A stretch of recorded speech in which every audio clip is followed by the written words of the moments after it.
Yeah, we're in Florum right now.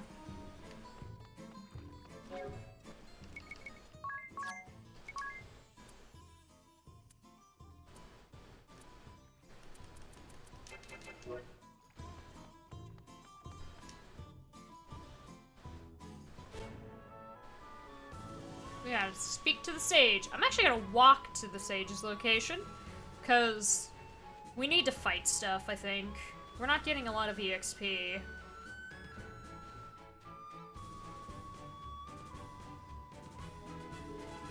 We've been going for the dragons, yes.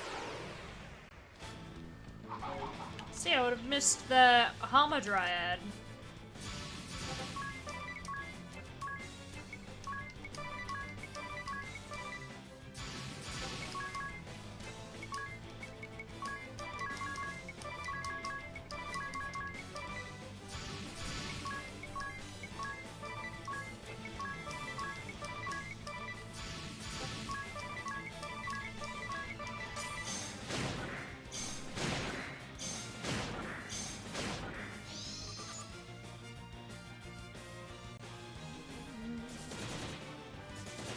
We've already fought 4 of them. We fought the dark one in Caldissa, the wind one in Ansheim, the light one near Sage Ilyana, and then the water one near Florum.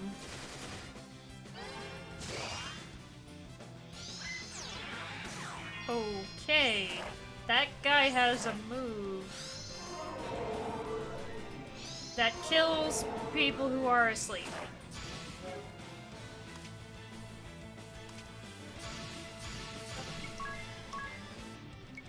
Alright, well.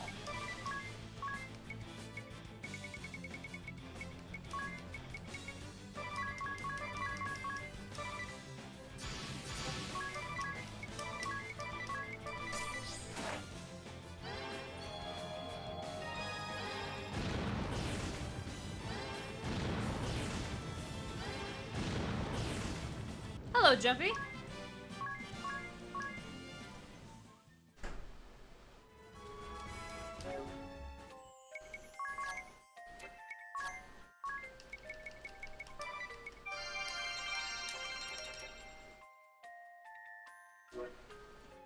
Okay.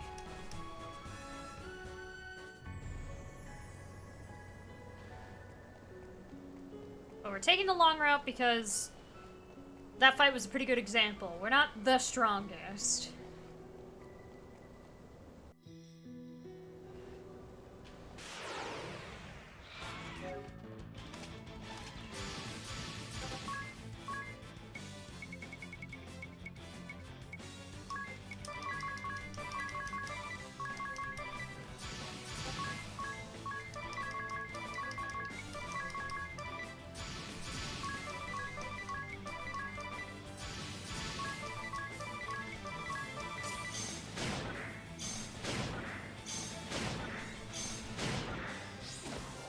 I need to put Master Thief back on Tiz.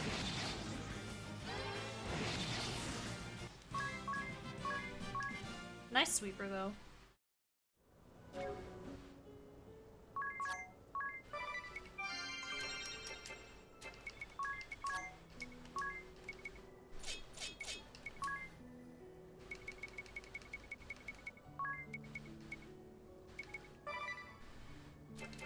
There. Increase my success rate for...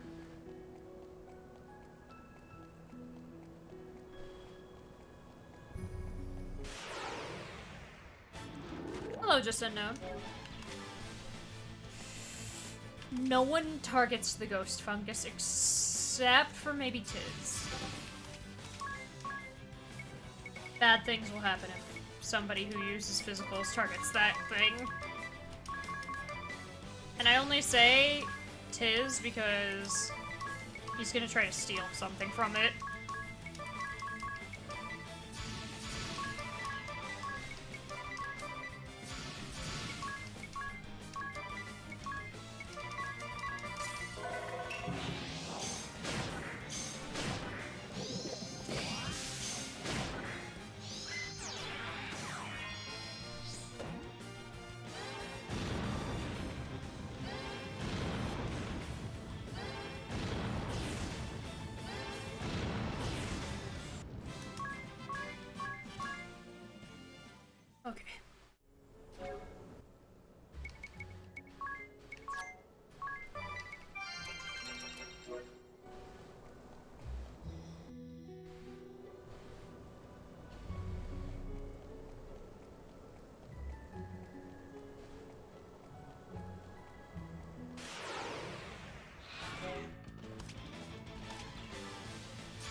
Hello, Days.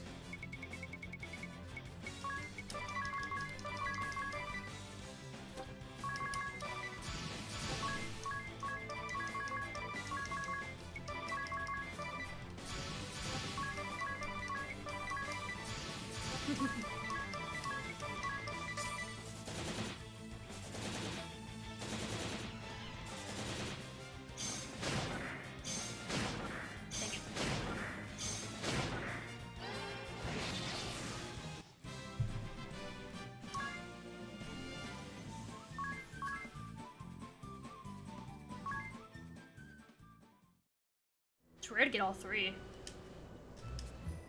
Just gonna save because I don't know if a boss is showing up. I don't think one will, but yeah.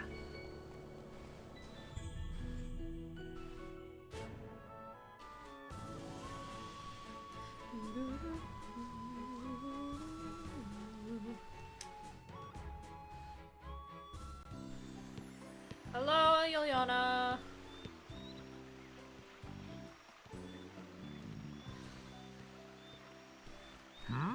I thought I heard something. This place draws few visitors, I fear. And who might you be?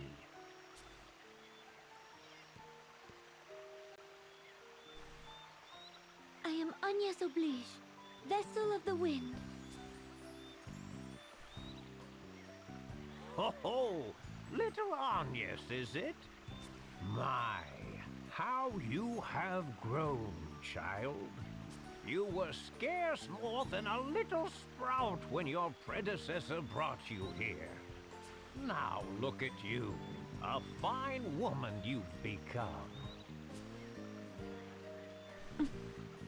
Why the long face? If there is anything this feeble old man can do for you, name it.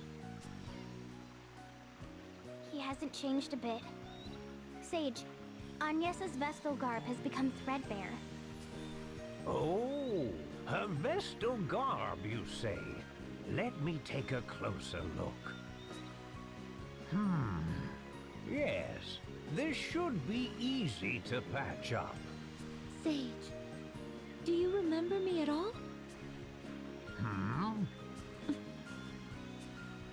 Yes, I remember you well. This is the third time, after all. But perhaps you might call it the first.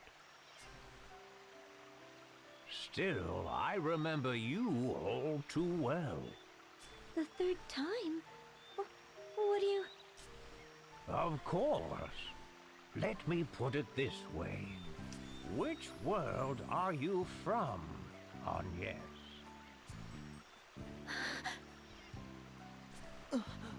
What? Well, you'd better come inside.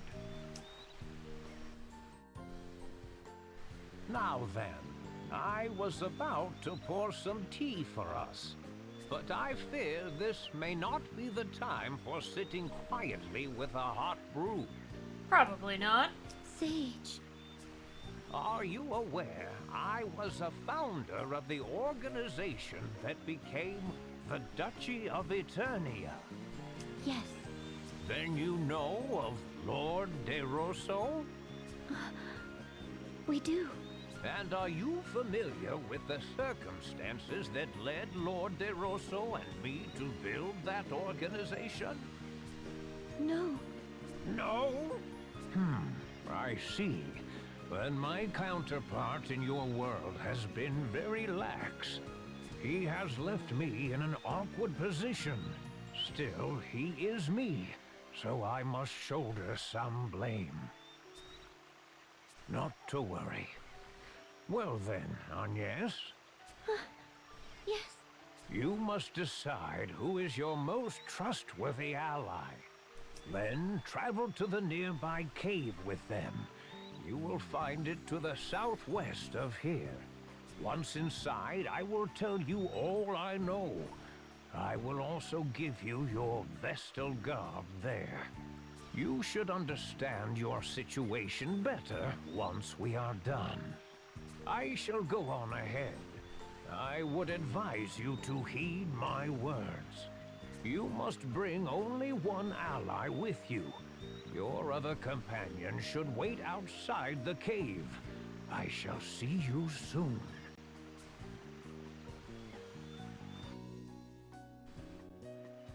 It seems the sage knows something of our predicament.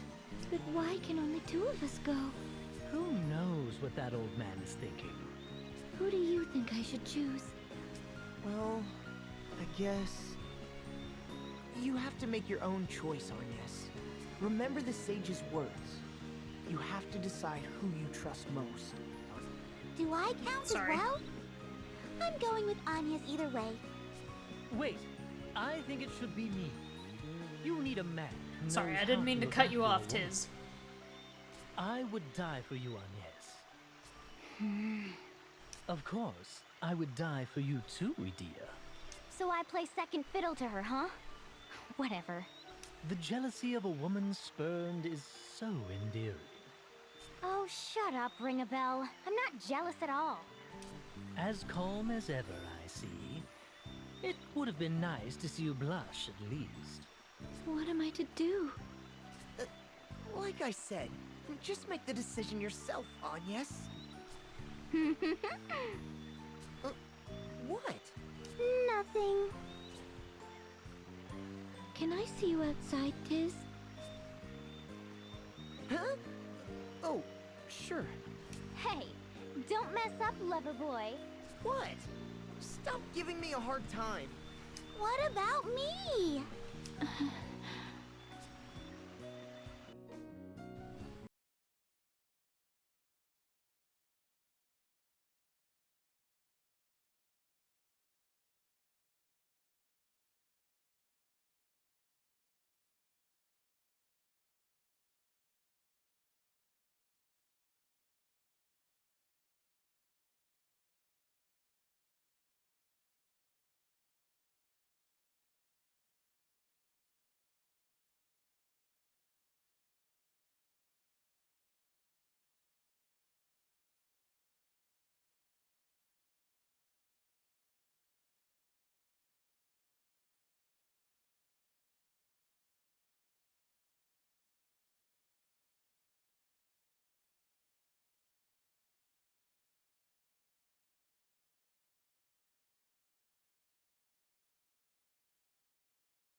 Okay, to the cave.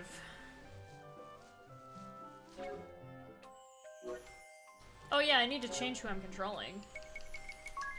I mean, that's probably gonna change because the other two will be removed, but I need to remember.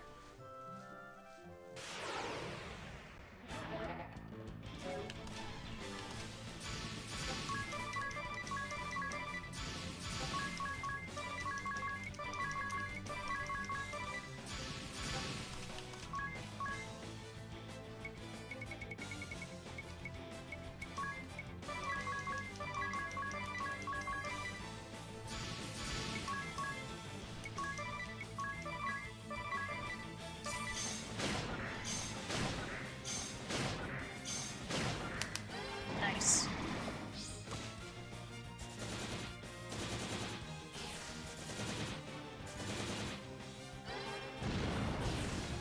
Oh, that was fast.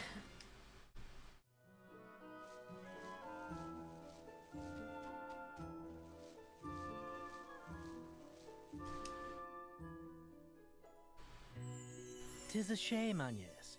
But Tiz has a kind heart, and I know he will take good care of you. That I guarantee. Tiz, I am counting on you to escort Agnes with the utmost care. I see. I don't think he needs any advice from you, Ring-a-Bell. It's not fair! I thought I was your perfect partner, Agnes!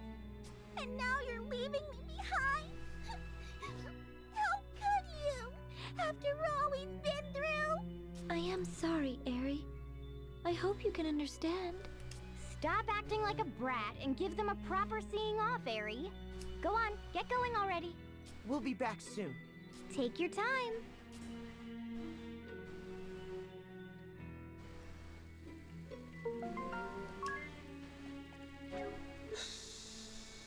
Oh boy. Oh wow. Harry isn't even on the bottom screen.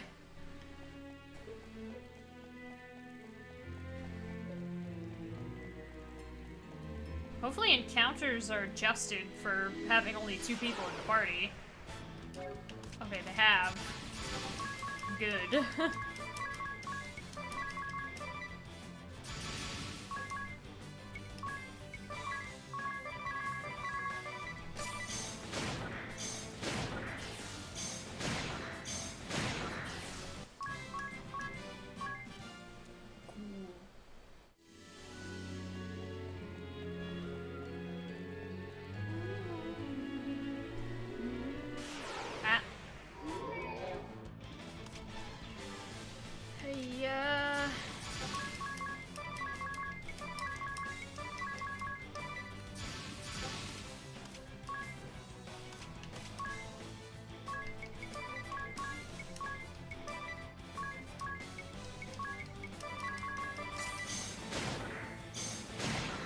Oh, he's dead.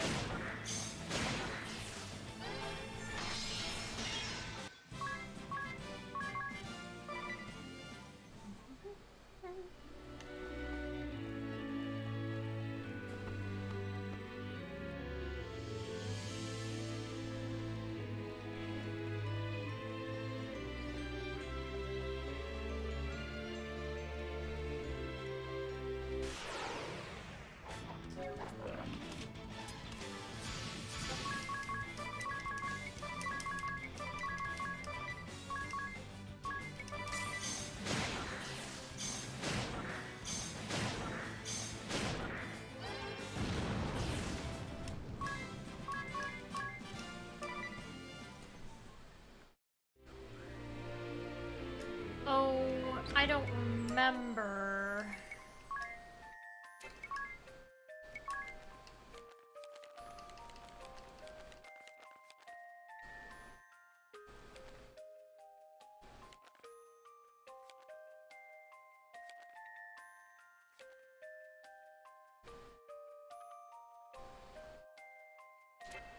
It doesn't tell me anything about the floors of the dungeon.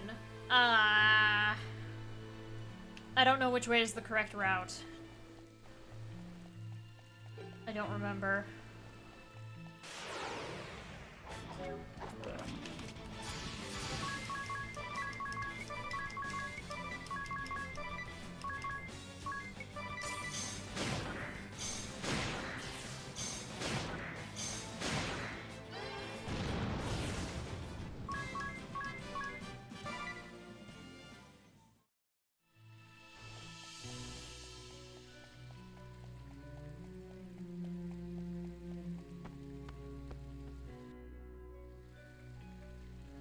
Okay. That's a lot of guys.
These guys in here aren't that tough, so that's good.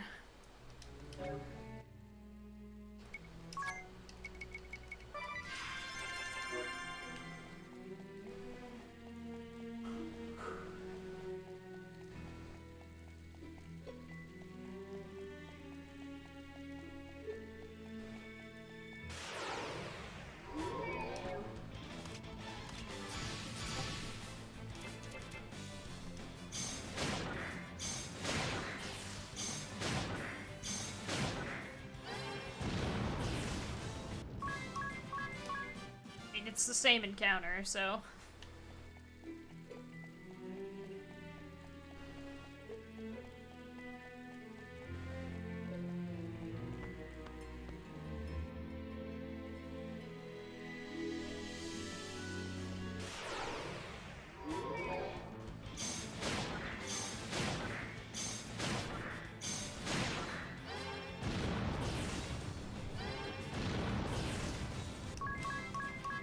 I'm gonna save because I don't actually know if he's gonna talk or fight.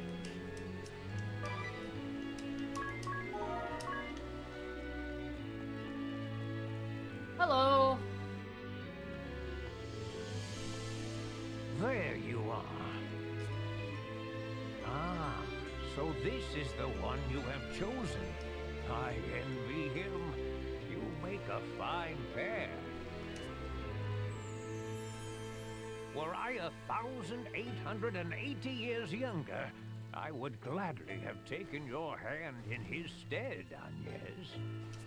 1,880? Yeah. Beside that, please tell what you know. Yes, that is why we have come to you, Sage. Do you understand what I meant when I said it was the first time we had met?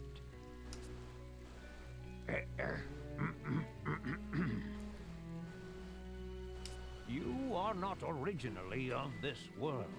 That is why we meet for the first time. Yes.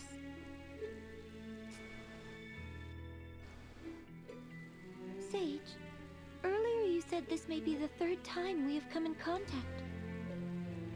What did you mean by that? Your only memory of me is when you were brought here by the previous Vestal, correct, Agnes? That's right. I came with the Mother Vestal and Olivia when I was but a young girl. However, I have met another who looked exactly as you do now. What? It was a very long time ago. More than 1,800 years, in fact. 1,800 years? Just how old are you, Sage? Me? I have lived almost 1,900 years. 1,900 years? No cause for surprise. Lord DeRosso is 500 years my senior.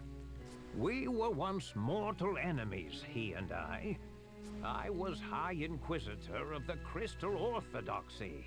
He was an immortal who led those seeking to thwart us. We crossed swords on the field of battle dozens of times. In our final battle, the fighting went on for over 100 days. A true struggle to the death. With both forces decimated, the two of us met in combat, each determined to land the killing blow or die trying. At that moment, an angel appeared before us. This wounded angel was a beautiful young woman who looked exactly like you, Agnes. Both Lord DeRosso and I were mesmerized, and before we knew it, we cast our swords aside and went to her aid. She had lost her light, and her wings were broken and severed. We knew she was beyond saving. We were only with the angel a short time. To Lord DeRosso and I, who mark our lives in centuries, it seemed little more than an instant now. But this moment changed both of our lives dramatically. With the last of her fading strength, she spoke to us of the crystal's secrets and of their dangers. Dangers? I was a man of the cloth, and Lord DeRosso was one who opposed my religion. The truths we learned that day shook the very foundations of all we had both believed in.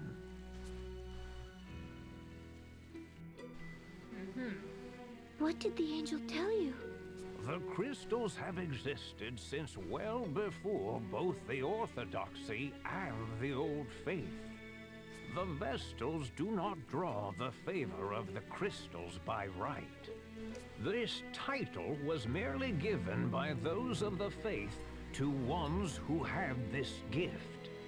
Originally, it was thought that mankind should not come in contact with the crystals. Attitudes towards the crystals only changed among the people after the teachings of crystallism spread.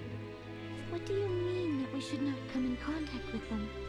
Unleashing the power of the crystals without due care can destroy the borders, opening the door to the harrowing.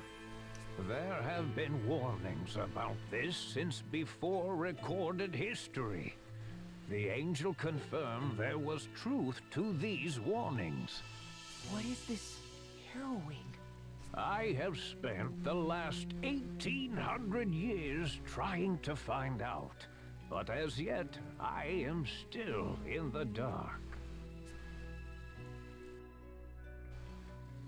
The true nature of the harrowing is shrouded in mystery. Is the great chasm that opened in Kaldisla not the harrowing? The Great Chasm is merely an omen of it. It was one of the events the angel spoke of. I cannot say if the harrowing results from the Great Chasm opening up, drawing in darkness, then spewing it forth, or it may point to the tainting of the seas, the wind stopping, the volcanoes erupting. In a previous world, we awakened the four crystals and calmed the fury of nature. Then we summoned the Holy Pillar to close the Great Chasm. You may have acted in the belief that what you did would help. However? The path you have taken to this point aligns perfectly with the path to the harrowing prophesied by the angel. The path to the harrowing? Do you plan to awaken the crystals again? If so, you would do well to heed what I have said. Always question how the actions you take will affect the world around you. We will. Thank you for hearing me out. It is a remarkable resemblance, Agnes, you and the angel. Speaking with you has brought the memories of 1,800 years ago back as vividly as if they were yesterday. Sage. At this rate, I shall be compelled to clasp you to my breast and plant a kiss upon your lips. I shall now set forth on a journey. You have filled me with the passion of youth for the first time in many years. That's nice. Why do you look upon me with such a piteous gaze? I may have lived 1,900 years, but I am not ready to lay down and die yet. Tiz's reaction is perfect to all of that. You two youngsters should go back to your friends. Here, I have repaired your Vestal garb.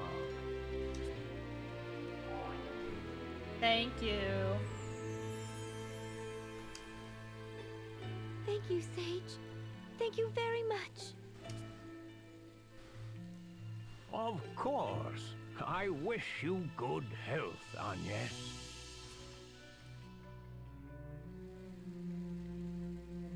Oh, what do you think of the sage's story, Tiz? To be honest, I'm even more confused than before. I have to agree. I get the feeling he has not told us the full story. But why would he leave us in the dark? He either did so for good reason, or because there was something he was unwilling to share. Either way, he sure is an old lech, huh? You are not wrong there. Anyway, let's go meet up with the others. He had really good advice to give, and we have given us quite a bit of food for thought. However, he is weird. Very perverse.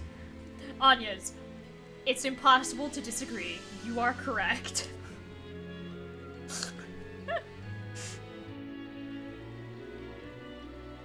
What a takeaway.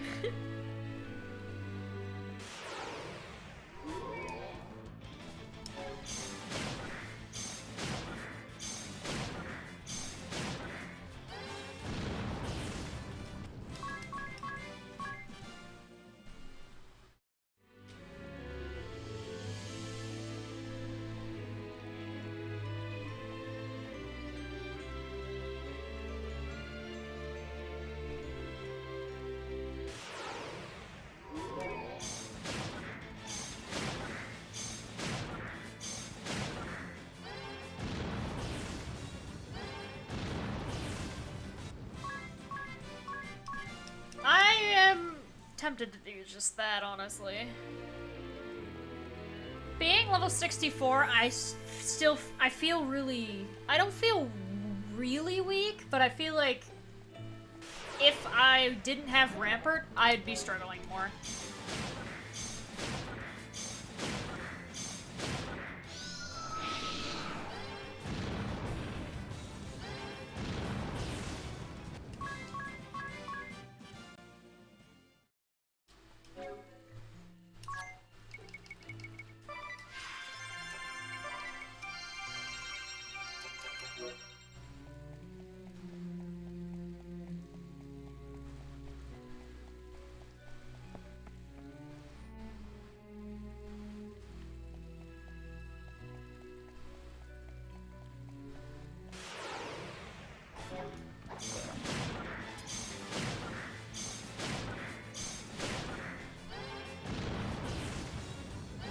Hello, Day Nightfall.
Let's meet back up with the others. There they are! Hello! Sorry for the wait. That old fart hasn't filled your head with strange thoughts, has he, Agnes? No need to worry, Aerie. Agnes had Tiz to look after her after all. Yeah, well... You two are quite the pair. I envy you. That's what the sage said. Did he now? I am not surprised. He and I did have a few things in common, to be sure. That's enough out of you, Ring-a-Bell.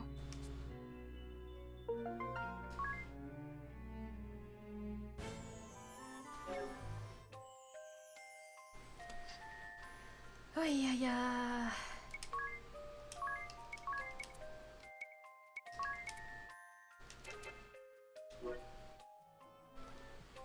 Ring-a-Bell's tears. Look what we have here. Ring-a-Bell must have dozed off. Here? I wonder why. I don't much care for it, but with the Spiritism job command, support abilities, magic, critical, gloom, and aim attack 10% up. Adrenaline might also come in handy. Brave 3 times, then Fairy's Aid followed by Black Bane 3 times. Brave once, then Rage followed by Minus Strike. I better practice some more. Self-Restore would definitely be a good move. Council of 6, combined strength. Nothing to fear. You agree, Vic. What a bunch of gibberish! Wake up already, Ring-a-Bell. You'll catch cold sleeping there. Something the matter? Perhaps we ought to let him sleep. Look, Tiz, Ring-a-Bell is... he's crying. What?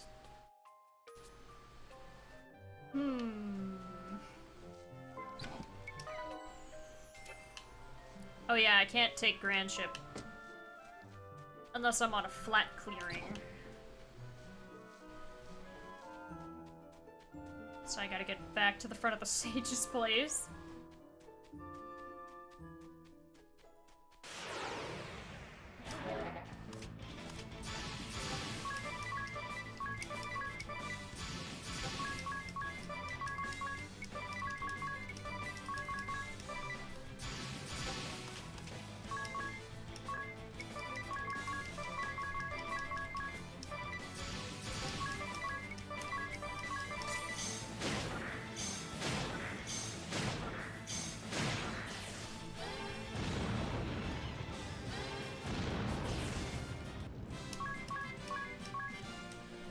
Anya's moving faster than Ring-a-Bell and Dadia. The main class gives you the stats of the class equipped. The subclass just gives you access to that class's skills.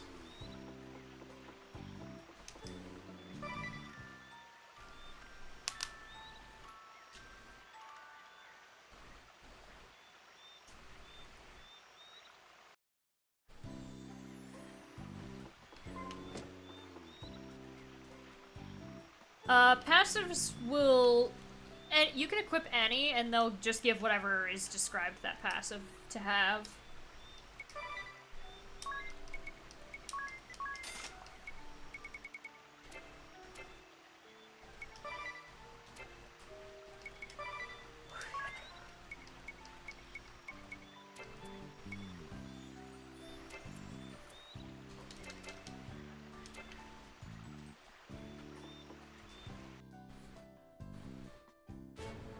As long as you have the skill points to equip it, you can.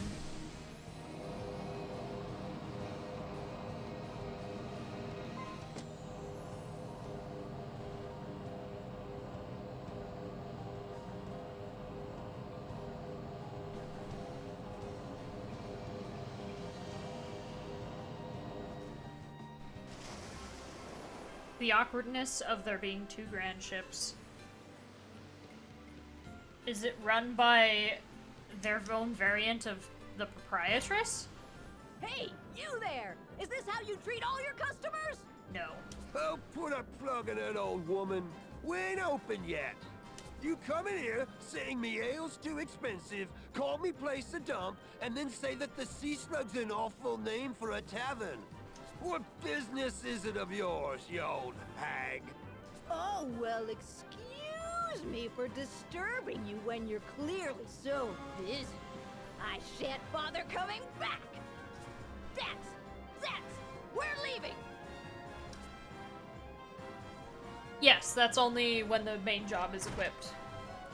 Unless you equip Adrenaline as a passive with the skill points, which it does exist as one. The proprietress wanted to find out what the drunken pig was like in this world. Let's just say things aren't how she's used to. Even the name's different. I'd take my drunken pig over this any day, were her words. Seeing the guy running the place, I don't fancy slaking my thirst in there either.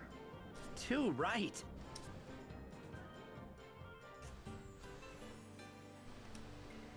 Sea slug.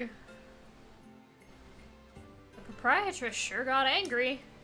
Well, she is rather attached to the old drunken pig, you know. Must have been a shock to see her beloved tavern being run like that. What would possess anyone to name a tavern the Sea Slug? Who knows, but it could be popular. It could be one of those places popular with the local crowd. The type with a cantankerous proprietor, die-hard patrons, and a stubborn refusal to serve strangers. No, I think not. The only clean area there was around the proprietor. The knives, cutting boards, even the bar stools. They were all covered in dust. And the menu should have been filled with the sea's bounty, but all I could see were some dried nuts and dried meats. You two sure have some sharp eyes. Well, I guess I just notice things that you don't, Tiz. You mean food, right? Oh, what did you just say, ring a bell?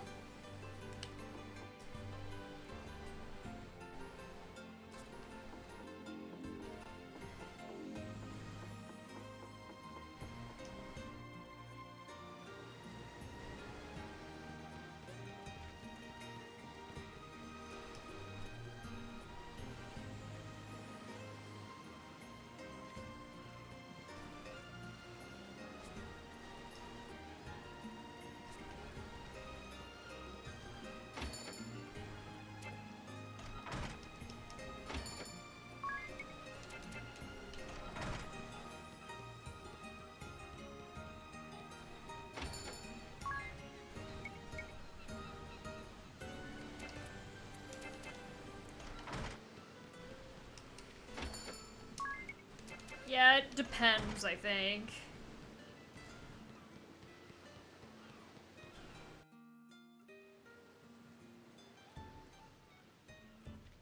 Weird. Could we perchance get this grand ship to fly too? Then we'd have 2 flying grand ships.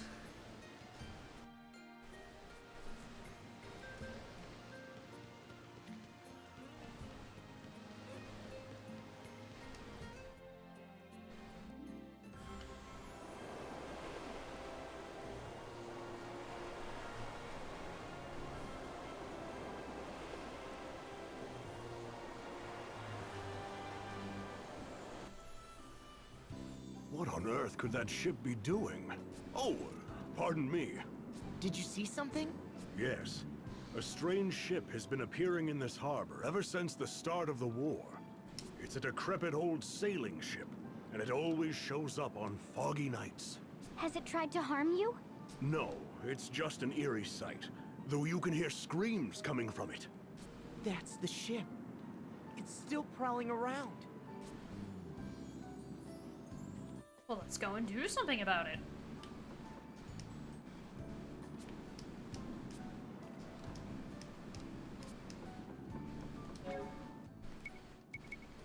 I'm doing that, though.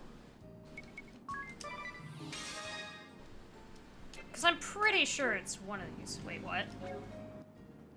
This old house is still falling apart. Shall we head to another temple?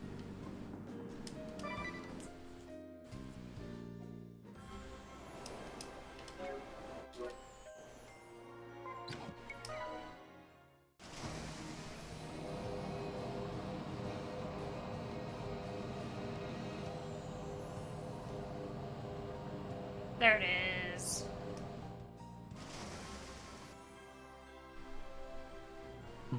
Where did this fog come from? It's heading for us! What do we do?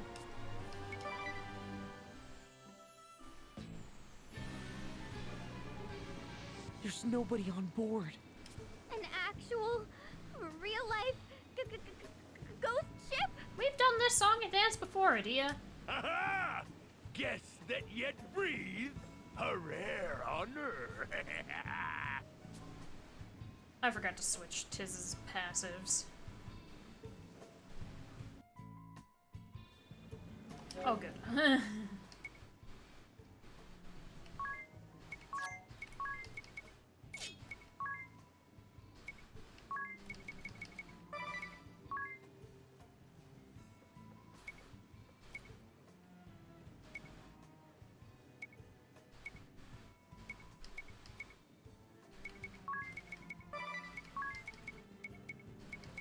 Where is it?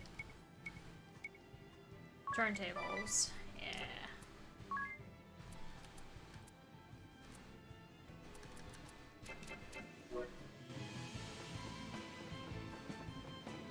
Hey. Have you found what you were looking for? What do you know of this? So you can read the hearts of men, Windvestal. Amazing. You have a second sight. Welcome to our pirate ship, the SS Funky Francisca. I am Captain Barbarossa, leader of the Black Blades Naval Force. You must be the Windvestal and her companion. A pleasure to meet you. I am a ranking member of the Black Blades. Of course I am kept abreast of your comings and goings, Vestal. You have made quite a name for yourselves, in fact. Were you not aware? I have looked forward to meeting you in battle one day. I leave the helm to you, me matey. We'll make this a fair fight. Yarr! Yarr! The ship is coming apart! How clumsy of me to step through the deck. I sail this ship in search of a certain something, prized by the commander and myself. You might call it adventure. Surely you don't have to be a man of the sea to know that. I know what you speak of. A man's soul craves nothing more than the romance of adventure. Well, aren't you two getting on famously, Ring-a-Bell? Perhaps it is something women and children can never understand. If you think about it rationally, it does seem absurd. But absurd or not, it is adventure I seek. And the years I have spent wandering the seas in folly have shown me many truths. That's it! The truth! Now, let us have a little fun. See how you fare against my great axe. Okay.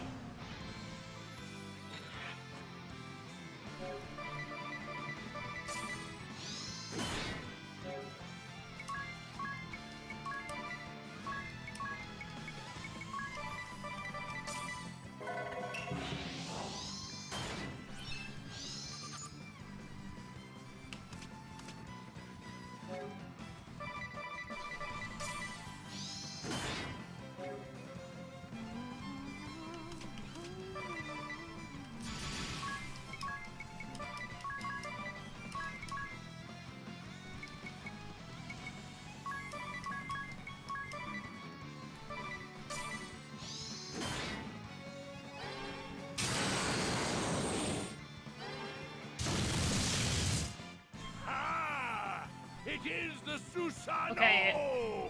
I saw it. Look at that beast! It was this fight, not Mephilia. I thank you for this gesture. Yeah!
Mimic.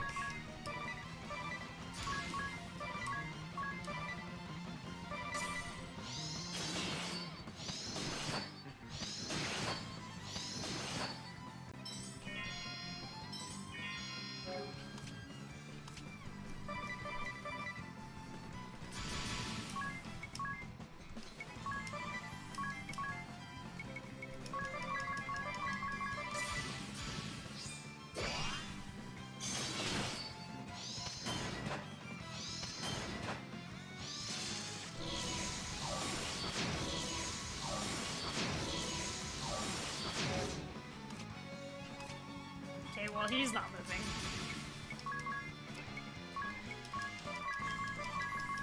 I really want what you've got.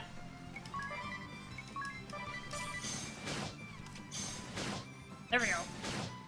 Got the heavy axe.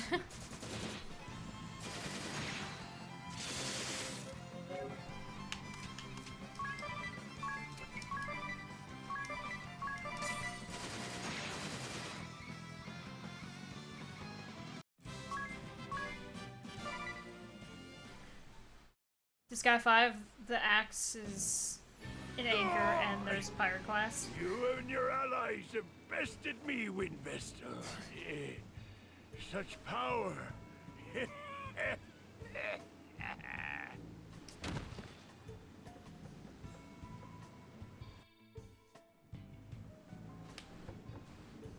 Tis his dream.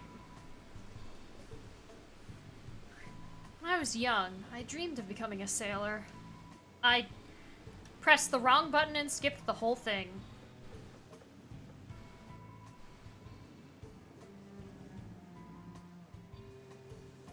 We will never know beyond that that is what Tis dreamed about. Fuck!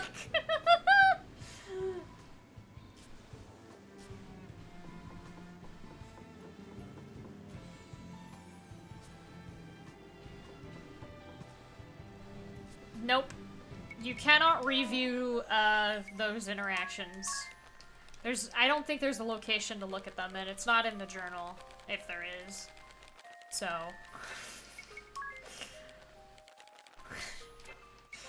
We just know that Tis, when he was younger, wanted to be a sailor. Oh, is the heavy axe better than the giant axe?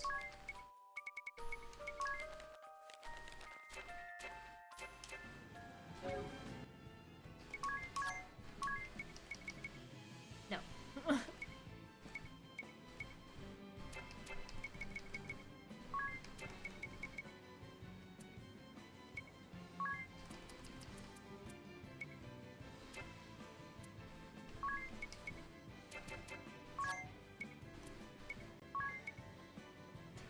I guess I could put her in that if I really wanted to.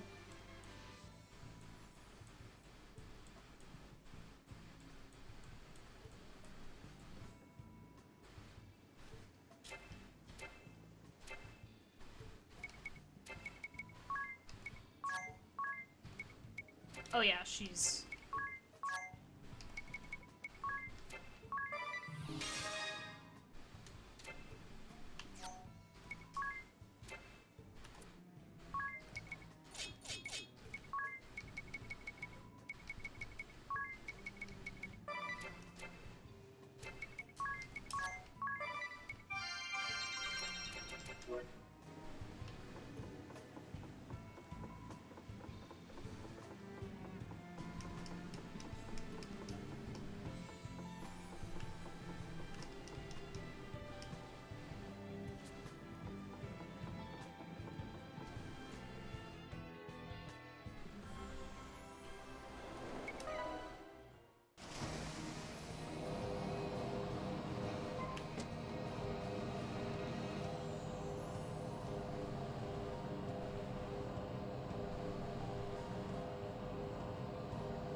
This is Hartschild, town of this...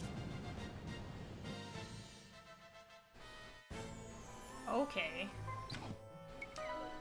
I guess I'll talk to Goodman first.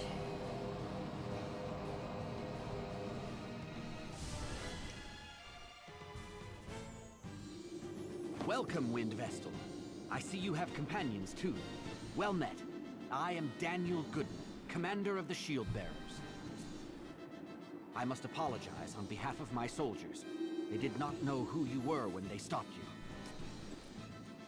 No need to apologize. After all, you were kind enough to grant us the audience we sought. I am happy to accommodate you. Now, what is it I can help you with? We have come to these lands to journey to the Temple of Fire and awaken the crystal there. The Temple of Fire. I am afraid that... Yes, we are aware the way there has been buried in lava. What is the current status of the Mithril Mine? The Mithril Mine?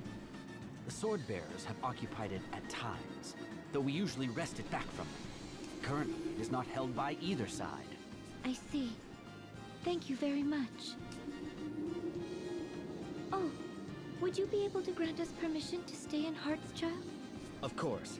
The Shield Bearers welcome the Vestal and her companions. Feel free to rest your travel-weary bones in town. Someone, show the Vestal and her companions the way.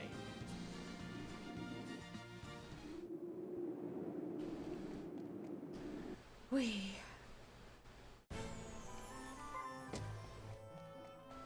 guess I'll walk there.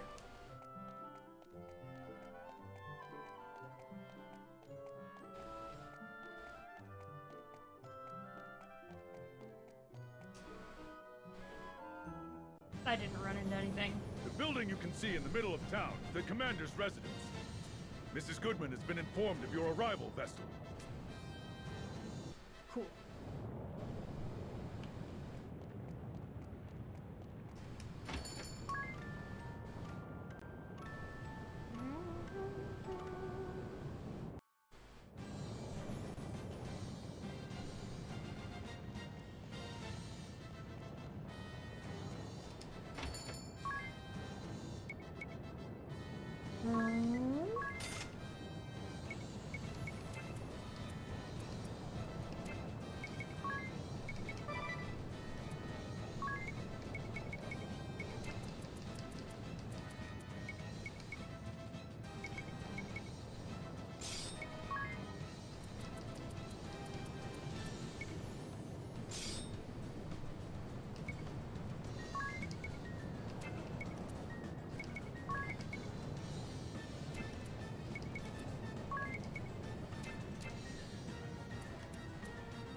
See with oh, it has really high aim but less damage.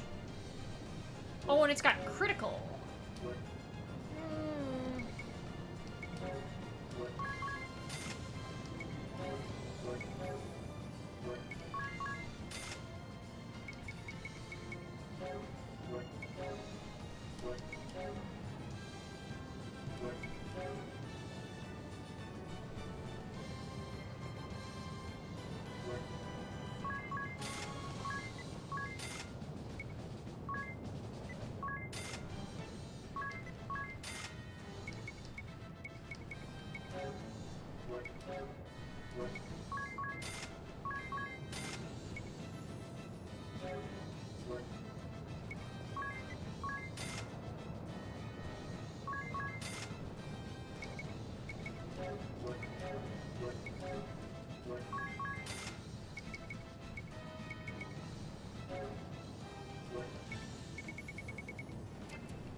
Less damage, but more aim is pretty good.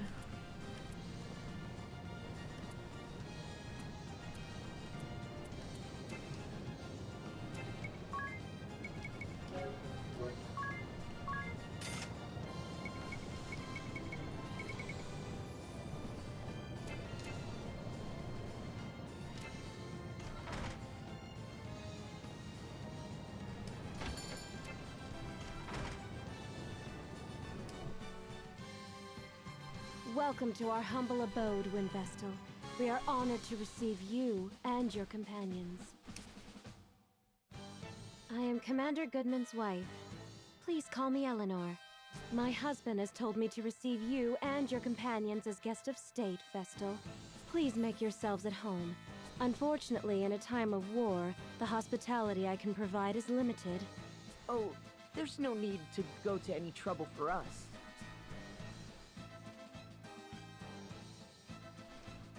Shopping in Heartschild. Say, Adia, didn't the proprietress ask us to pick something up when we went out? Ah! I almost forgot the shopping list! Dats and Zats had some requests, too. This must be Dax's list. Let's see here. Coarsely ground sausage and heart salami, 2 barrels each. All that for one person? And for Zats, let's see. Cheese with holes in it. Why am I not surprised? And the proprietress? What does she want? 1 barrel of salted pork, 1 clump of Eisen rock salt, and 5 barrels of potatoes. Come to think of it, that's an awful lot for us to carry all by ourselves. There's more. The gifts are for the commander's wife and any townsfolk that help you. Gifts? That's right. She gave it to me when we left Grandship. A barrel chock full of dried seaweed and dried fish. This town is ringed by volcanoes and plagued by civil war. I'm sure they will be delighted to get some of the sea's bounty.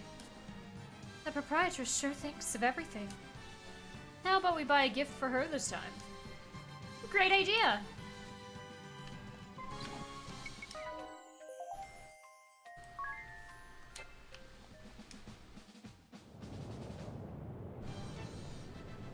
Oh, well, there it is.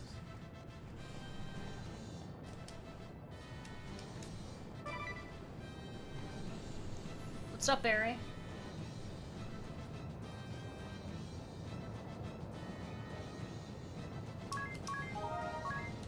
She's really got a one-track mind going on right now. Ah, I've been expecting you. Oh, Commander Goodman. Good to see you made it home. I came as soon as I could when I heard the Wind Vestal was holding a banquet in my honor. A banquet? My wife is also most pleased. You can see she's all in a bustle getting things... Commander Goodman, please call your wife in here at once. What? But why? Just do it, please. Eleanor! We were too late. No, there may still be time.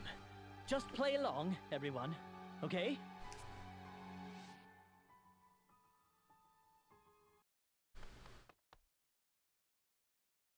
What is wrong? Something terrible has happened! It's Nastasia! She's dead! Nastasia is dead. She was not breathing and had no pulse. We believe a blow to the back of her head with a blunt object is what killed her, but we haven't found a weapon. We've placed her body in bed for now. I'm more concerned at the fact that the front door... Won't open, right? This is all feeling very familiar. What do we do? We cannot let anyone get killed needlessly. Let us head to the bedroom. Commander Goodman, I must ask you and the others to stay here. All right, but what is going on?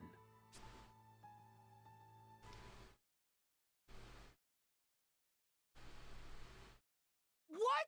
Commander Goodman and Officer Neuer were killed? Who could have done it?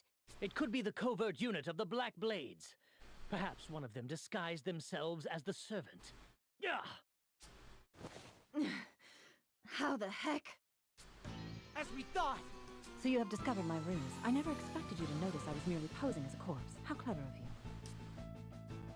Ha! Just as I suspected! It is our second time around. I have yet to slay my mark. Trust the Wind Vessel and her troop to show up at the worst possible time. Well, it seems I have no choice, but... Yeah, we know. You can skip the speech, Konoe Kikyo.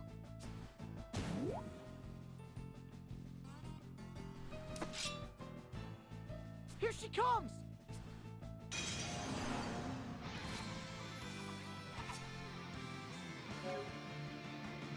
I still have Master Thief on Tiz. God damn it. Oh well.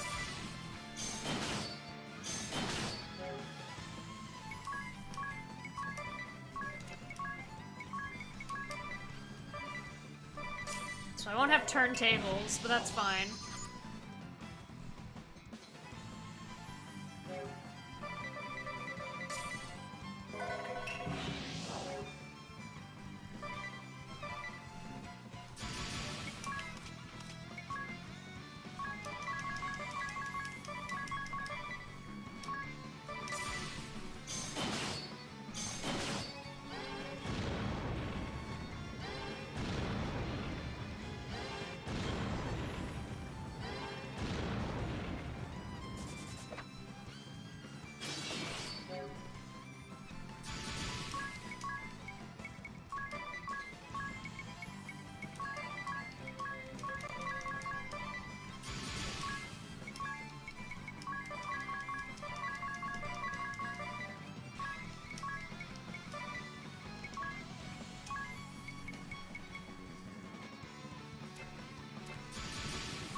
You weren't carrying anything? Really?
Nice.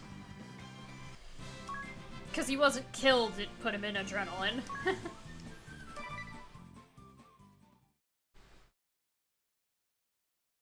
Any last words before you meet your maker? So, the ninja chooses to remain silent upon her death? You think? It looks like she has something to say. Look, she's changed her disguise again. I used the turmoil as the war drew to a close to finally round up the shield-bearer commander and his 2 top officers, but all of my effort has been for naught. All was going to plan until I used the wind vessel to lure my victims, and you all come sauntering in out of nowhere and ruin everything. That is the last time I trust alternates for information. I pitted Officer Steiner and Neuer against each other for all that time. Yet you got me in the end. Wind Vestal.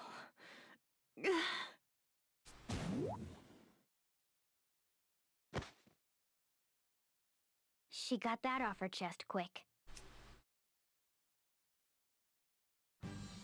Wind Vestal, what on earth is going on? Yes, indeed.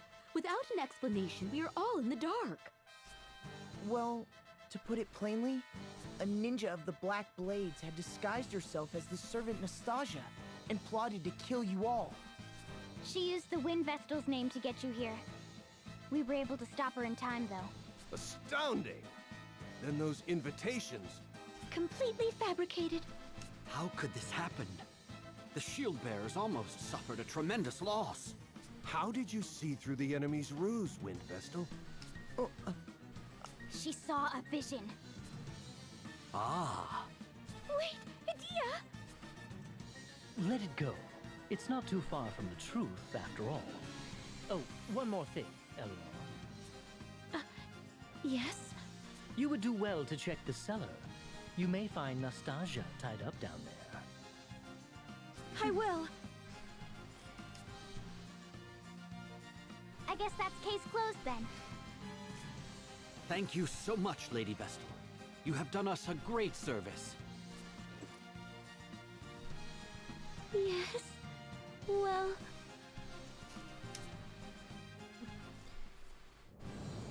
Yeah, don't tell them the truth.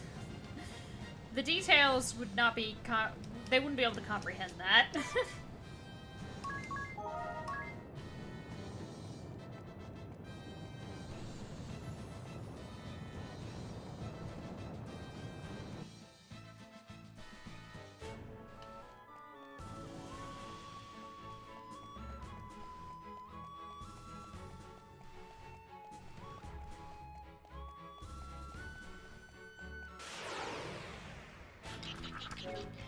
Oh, hi there!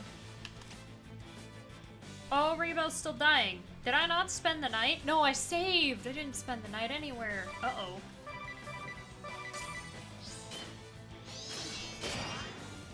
There he goes.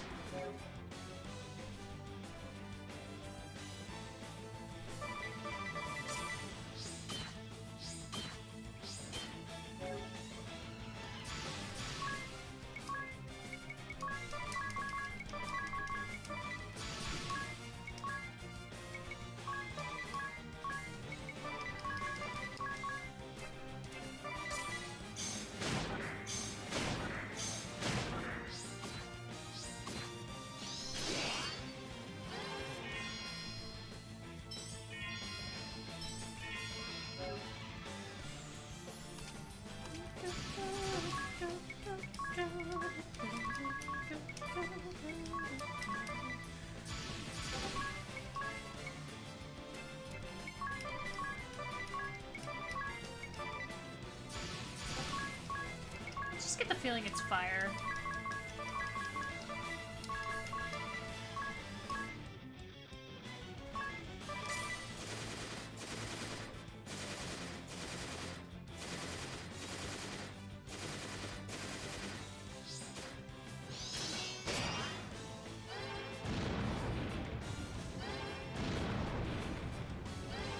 Please let Ring of Elf scan them.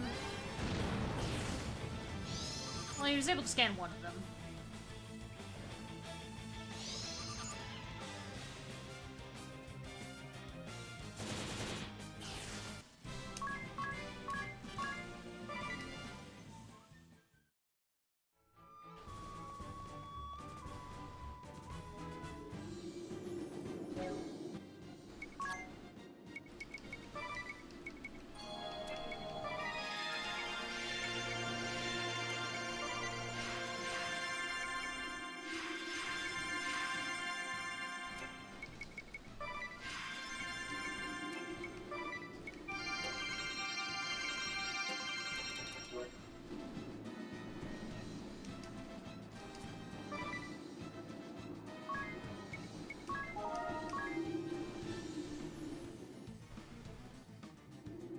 What can I help you with?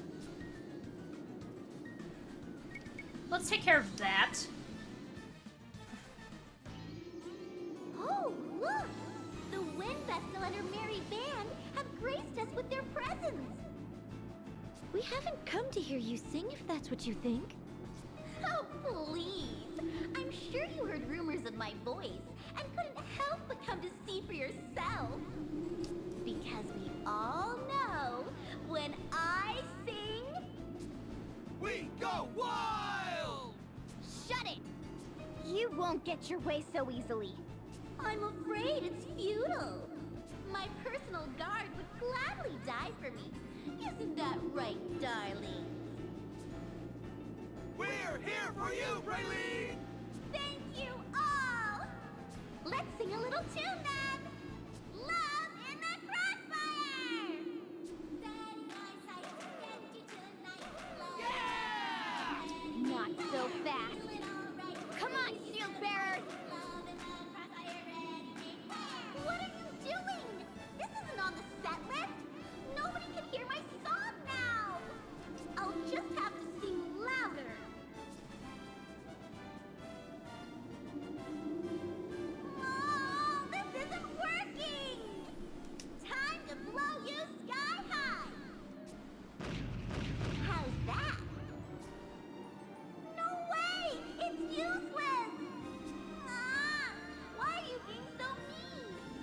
supposed to worship the ground I walk on! Oh, kick the wind vessel and that other riffraff out of here!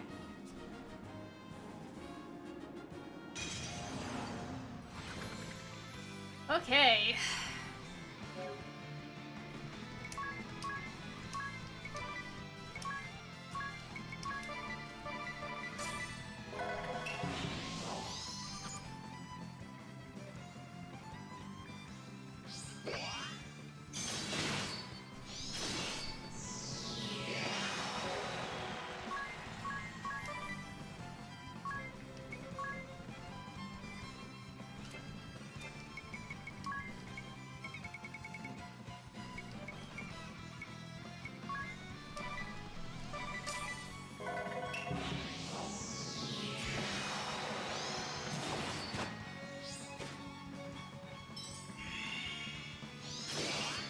Oh, come off of it.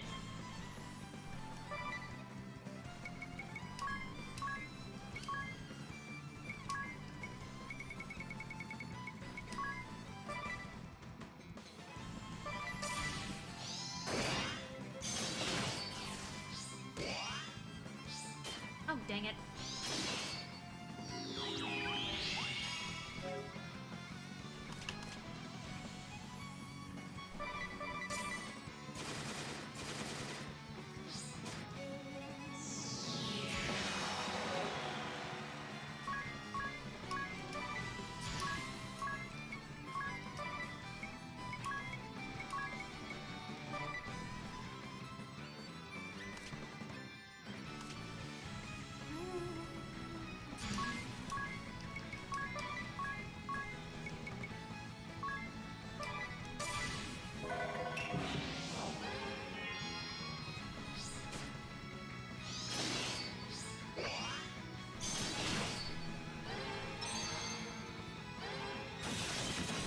Oh, she guards against light. Interesting.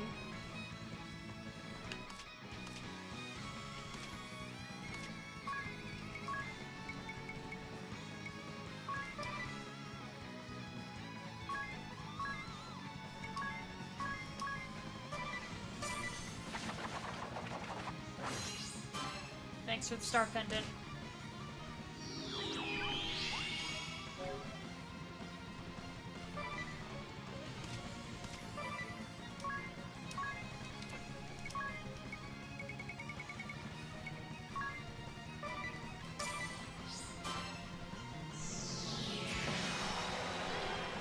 Honestly, if I keep the other guy alive, she may not summon more.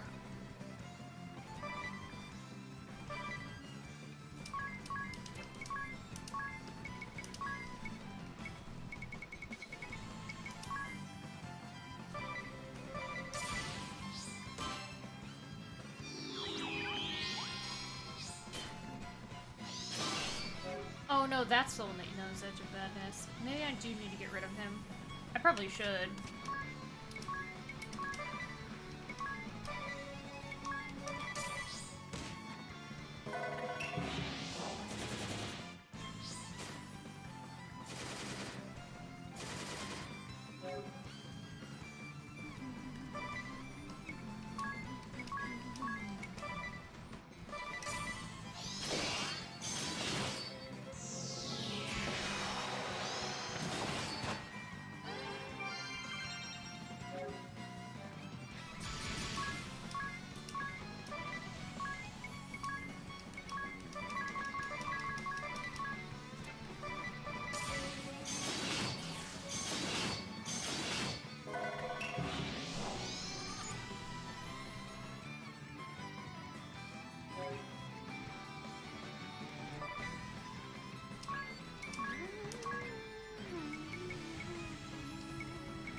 Unfortunately, yeah, because he used one already while he was confused.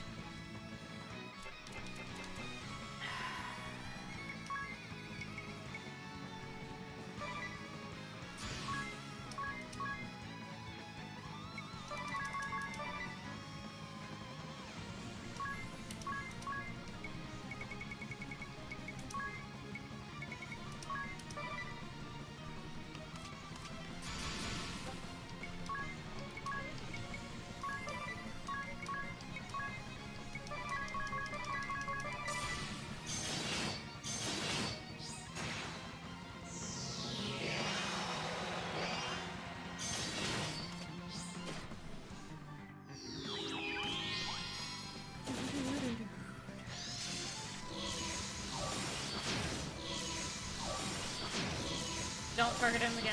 Thank you.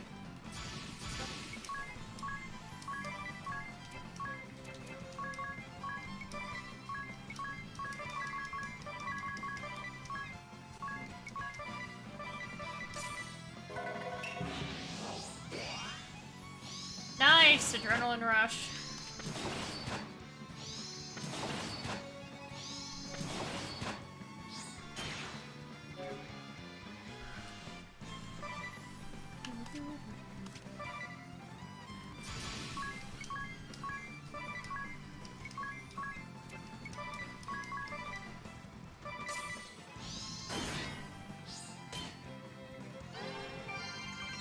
Oof.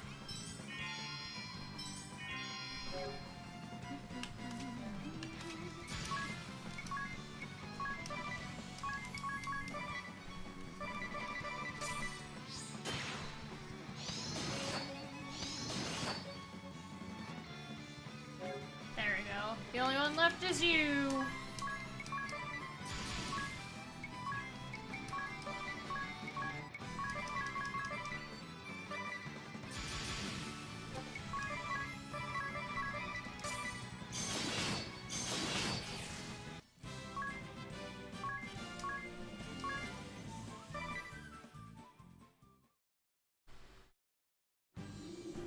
How could you? I was born to perform. I only wanted my songs to be heard. That does it. I'm going back to ordinary life. No, Bailey!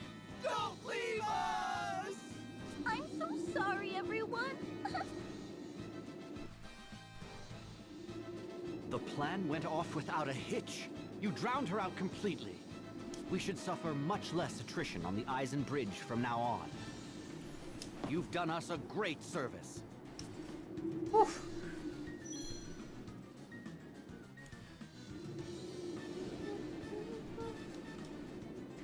Straight-laced Agnes. That young lady was amazing. Such a carefree voice and super cute moves, and her songs made you want to get up and dance. Perhaps it is because of my long years at the temple, but I do not particularly fancy such noisy music. Oh, you thought it was noisy, Agnes? Yes, it makes my head go all fuzzy. Agnes, you simply must loosen up a bit. You're far too serious. But is it not strange to surrender your body to a beat and prance about like everyone else? Strange? No, it's fun to dance around without a care in the world. Besides, didn't someone once say the most important thing is to have fun? You'll miss out on what's important if you're always so serious. Oh, I forgot something important. I was so into her music, I forgot to go over and talk to her. Of course, in his case, it's a matter of having too much fun.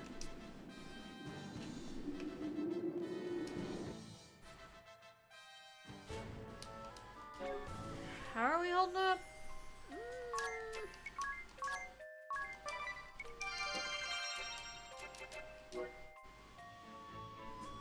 We should be fine.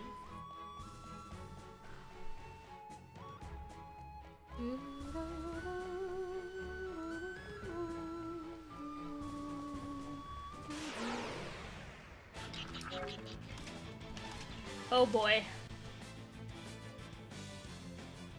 Oh, these guys are different.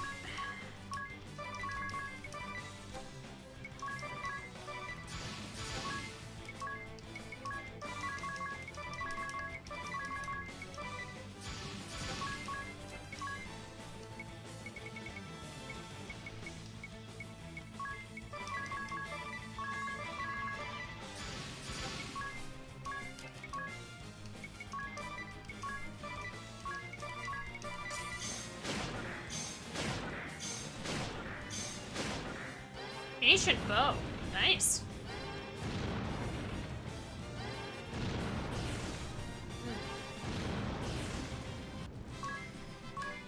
Well, I was right in the guess that they were weak to fire, but...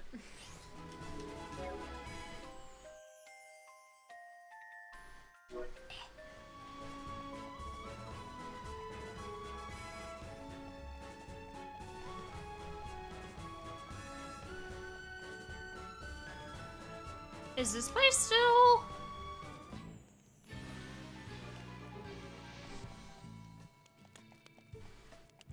No, because no ghosts showed up. I guess the toxic mist isn't there.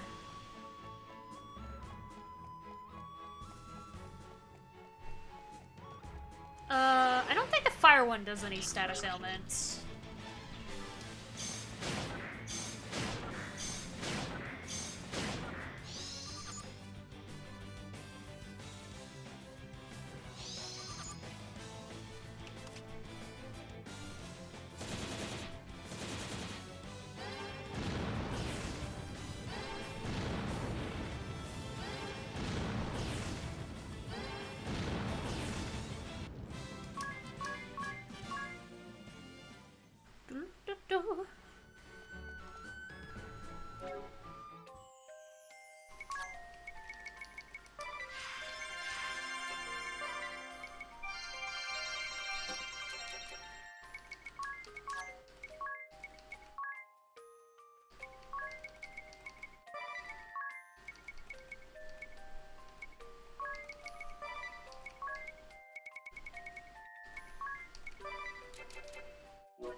Alright.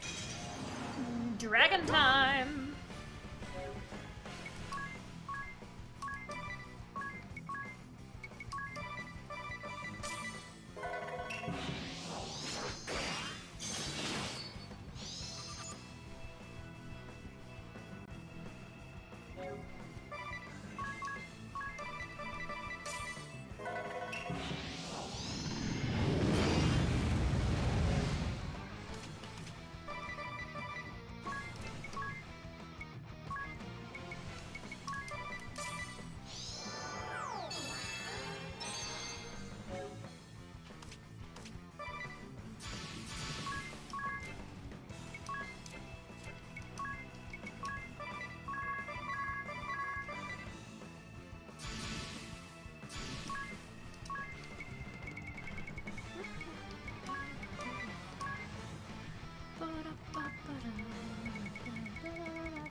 Yes, another dragon.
Nice, I got the Dragon Fang.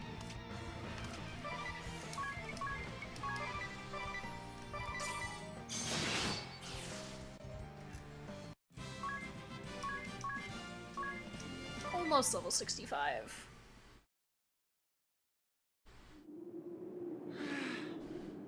We won. You have defeated my guardian. Very well. I shall grant you the Fire Keystone.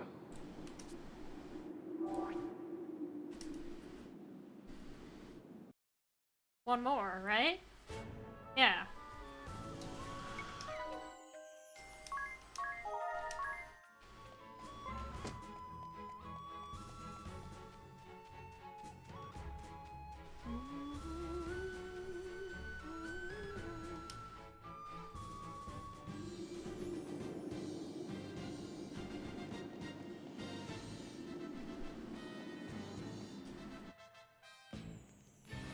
Of course, we fight Kata and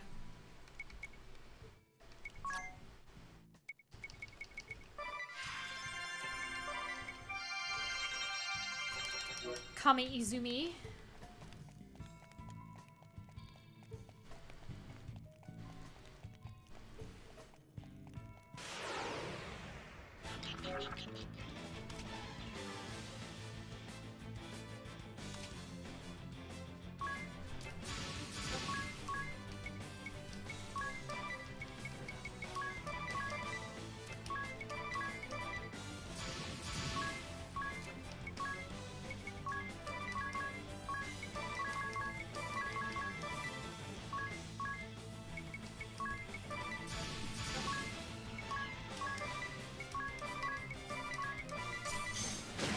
Not sure why there are skeleton soldiers inside the sword bearers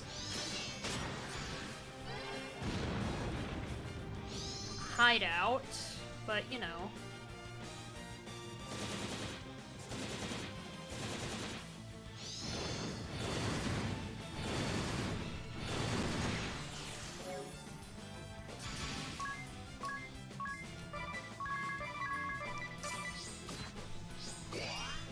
No.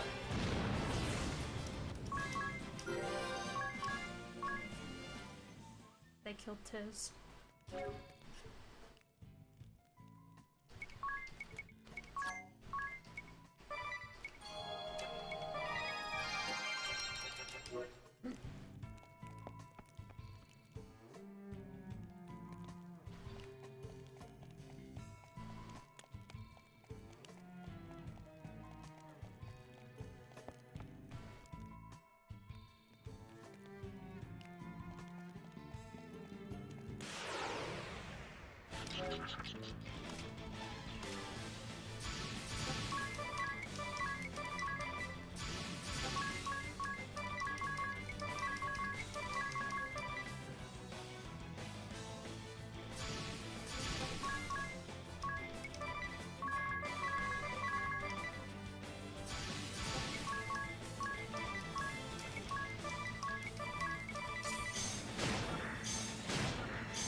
Gonna need to focus on poison. Is there poison immunity?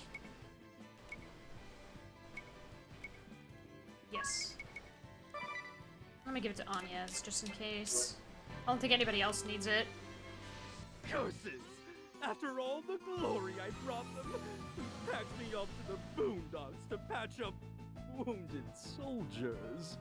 All's fair in war, I say. Victory must be achieved at all costs. That is what war is all about. Right you are. Show respect for the enemy. The goal is not simply to kill. Bah! He's far too old to spout such childish nonsense. Pride and honor are merely shackles on the battlefield. Yeah, I guess so. He seems to think that waving a sword around in battle makes him superior. What an outmoded concept! If anyone deserves credit, it's you, Dr. Kata. You treat not only your wounded allies, but the wounded shield bearers who fought against you. I have to admire you for that. Oh. Do you really think so? Yes, you are quite right. Is that by order of the Swordmaster? Of course not. He would never approve of such actions. I have used my own judgment in this case. Really? But what if word gets out? You'd get in trouble, Dr. Kata. You do not worry about me. I merely seek to treat as many of the wounded as I can.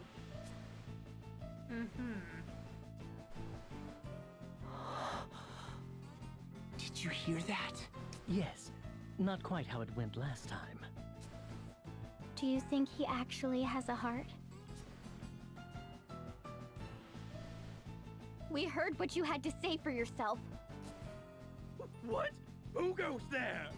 My name is Adia Lee. Adia Lee? You can't mean you're the Grand Marshal's daughter? Maybe. That aside, is it true that you've been treating wounded shield bearers, though you're an officer of the Black Blades? Why?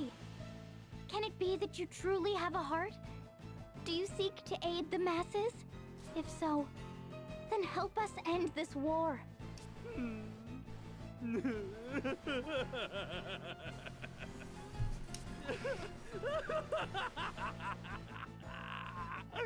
Oh, that is rich! The very idea makes me laugh! What? You are somewhat misguided.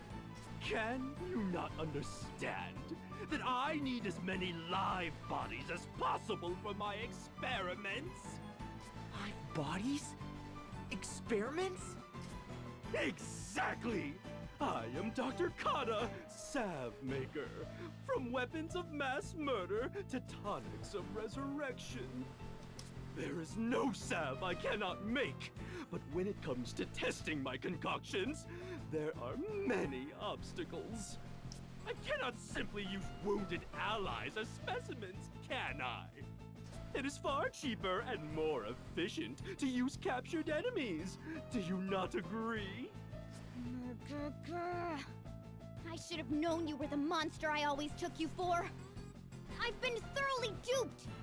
Where is the master sample of your deadly toxin? Oh, that. I'm afraid the Swordmaster has confiscated it. Not to worry, though. I still remember the recipe right down to the tiniest detail. I can craft more when needed and give those shield bearers another dose of my medicine. We must put an end to him now! Of course! All right.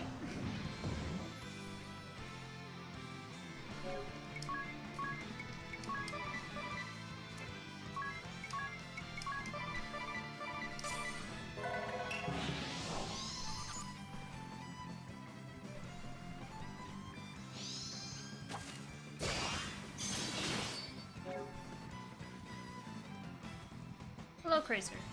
It's good. I do like the boss music of this game quite a bit. Try it again. Haha! Just keep targeting me. Or I guess Tiz, not me. No, he's gonna do that.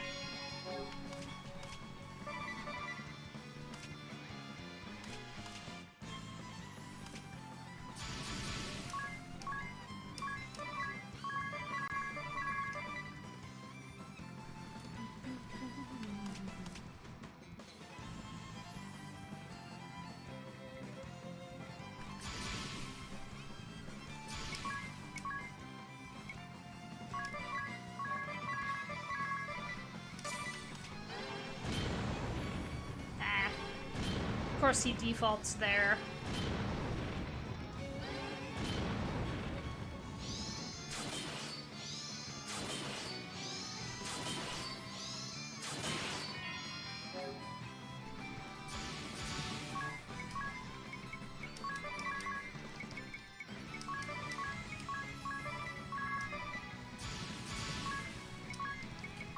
have something I can steal from you.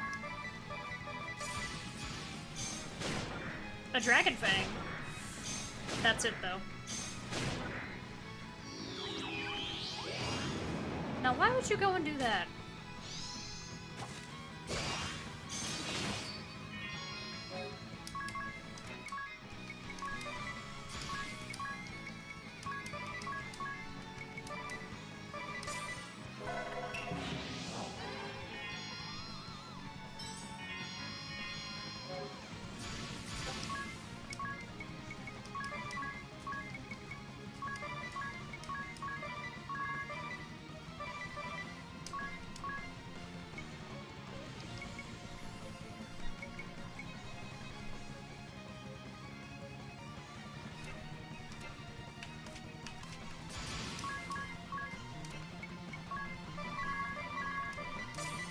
Oh, he didn't do it.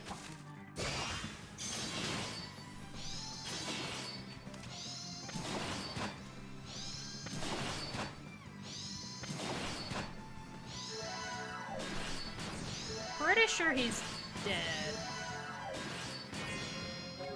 Not quite.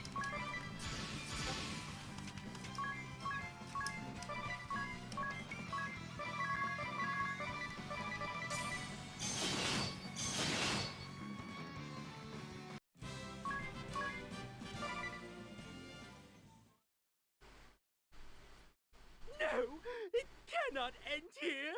I have left so many experiments undone.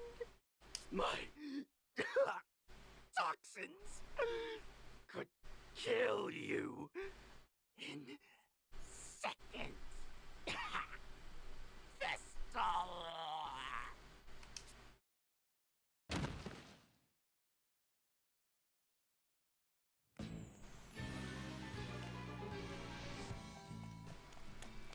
Is it the same thing as before? Probably, so I'll make my way to the exit. Yeah, we're fine on.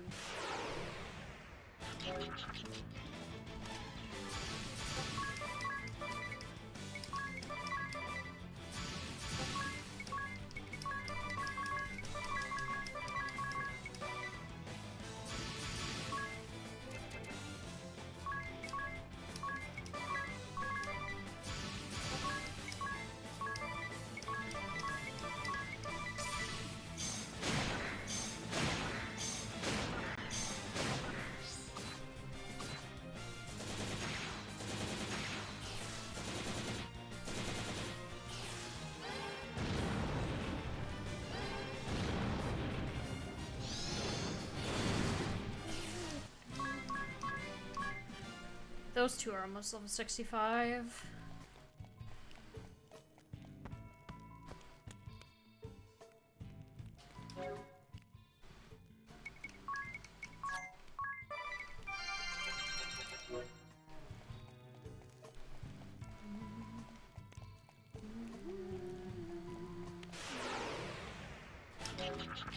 Oh, hello. Samurai zombie.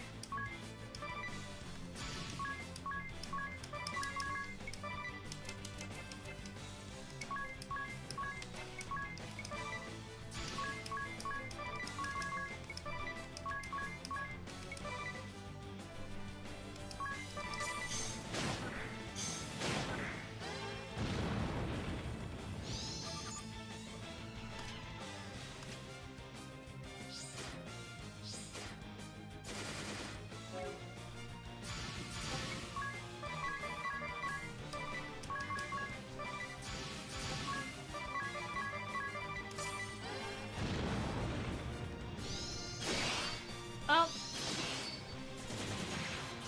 Unfortunate.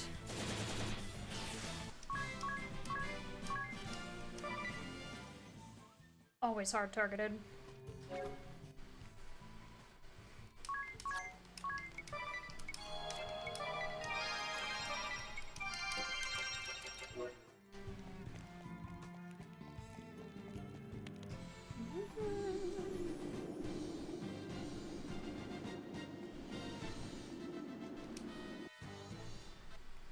Right, knew it.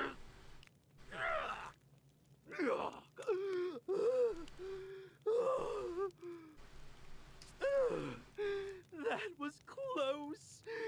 I made the right call drinking that concoction to fake my death.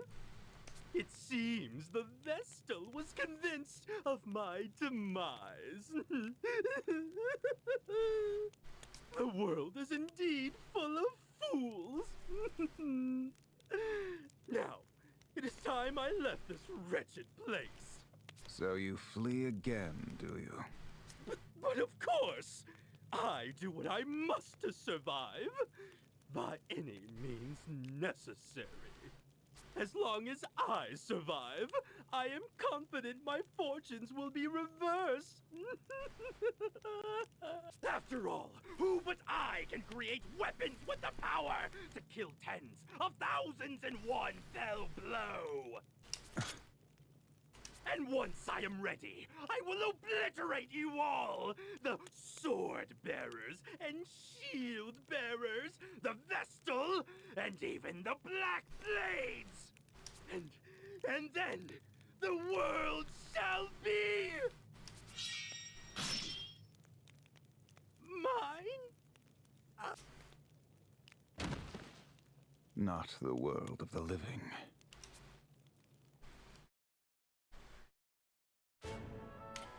Alright, back in we go.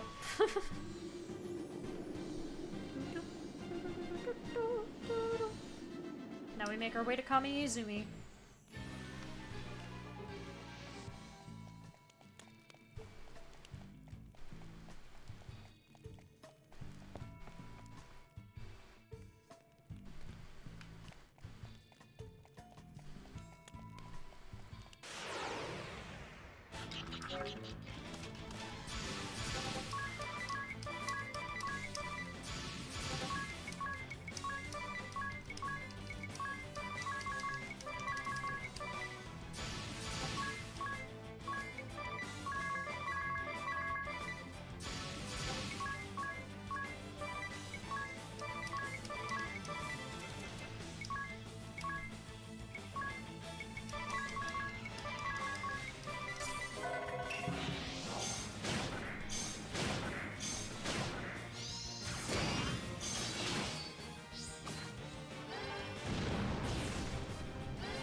This might just kill them, though. Yep.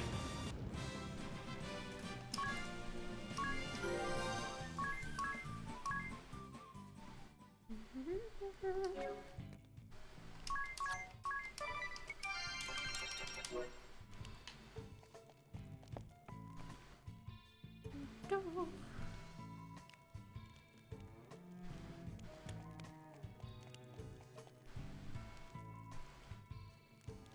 It's the one on the right, right? Goodness, I hope. Whoa. Nice.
It was the right one.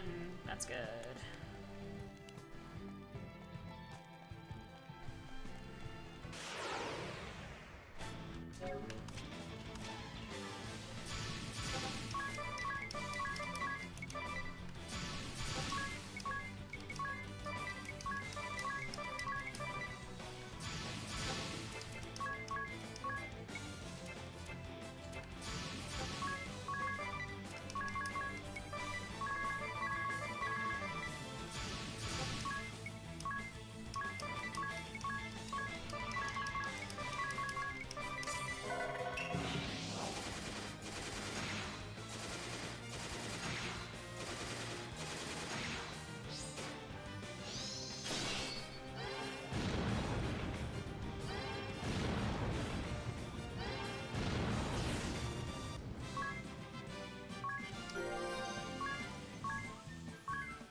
Save. What does Ari have to say right now? What are we risking our lives here for? Let's go to the temple now.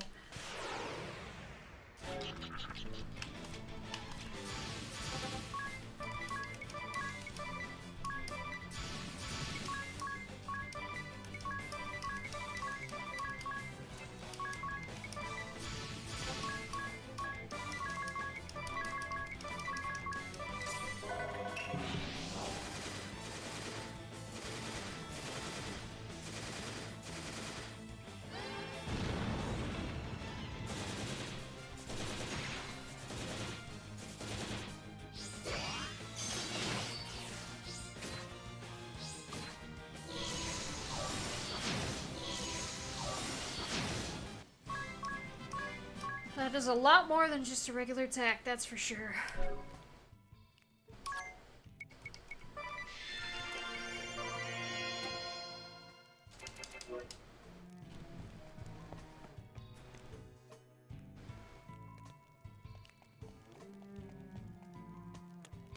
What?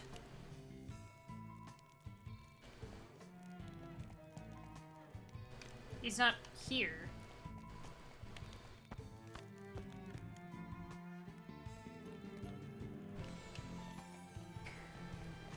Do I have to...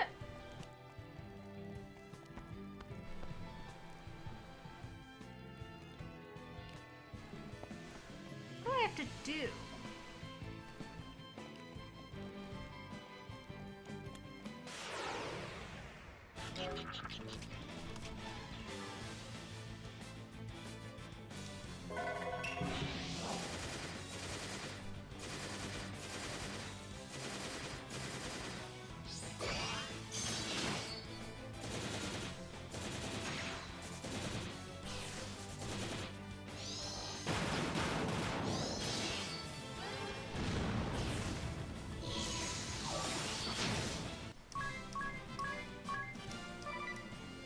This'll do for now.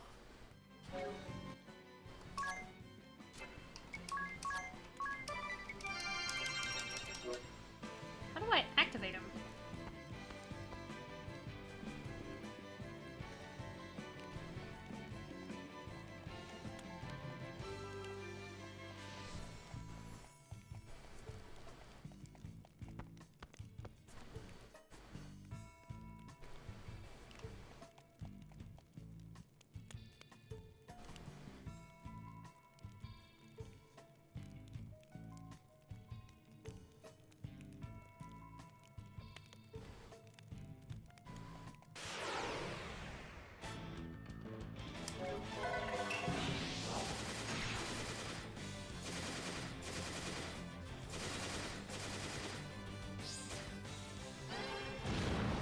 Is it only after I awaken the crystal? No, that wouldn't make any sense.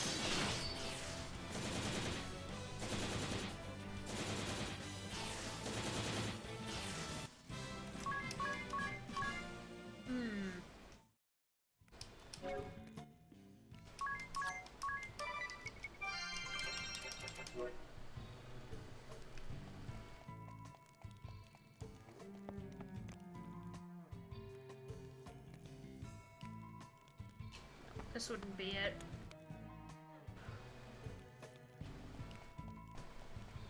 Path on the right, maybe?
Surely not.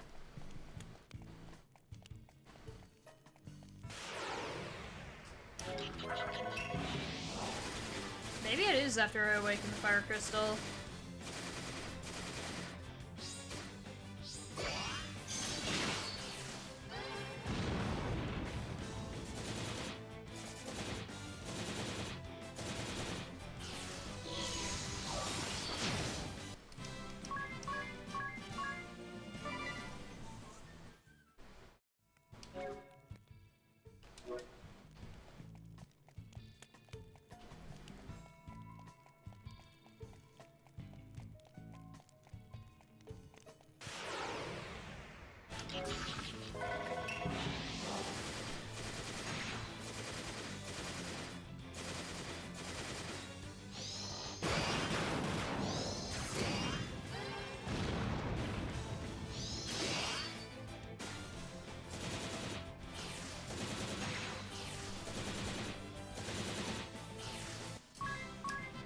Okay, Agnes was ahead of everybody at the moment, so...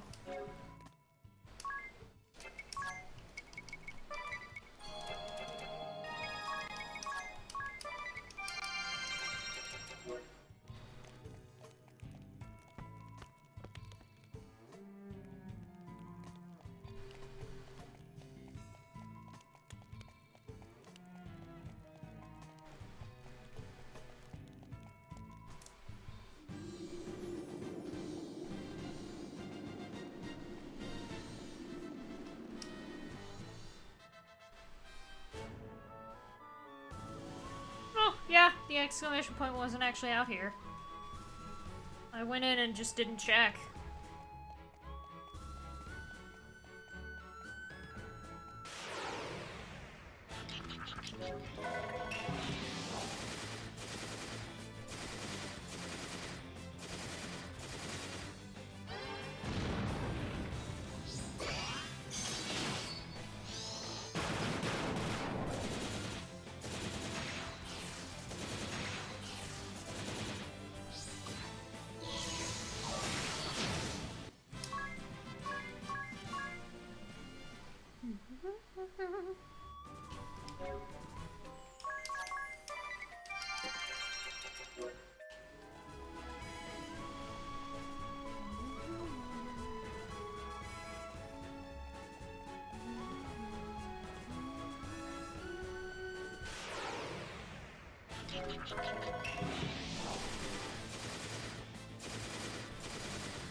We're leveling up slowly but surely.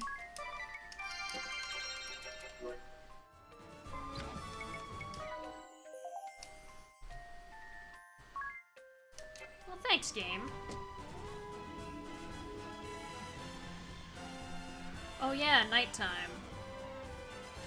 I do want to see what encounters are at night here. The same, honestly.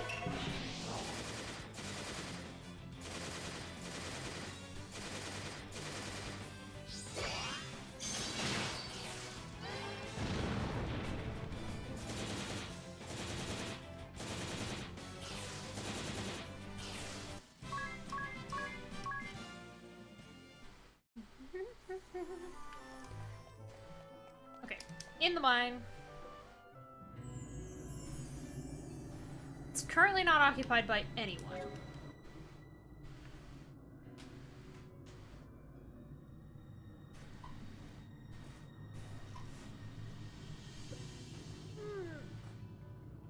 Alright.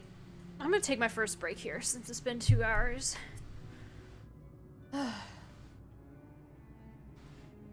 I need one. I haven't awoken a crystal yet this stream, but we've killed 4 people. So, I guess we didn't really— you never really kill Praline, but we defeated Praline, so. Same difference.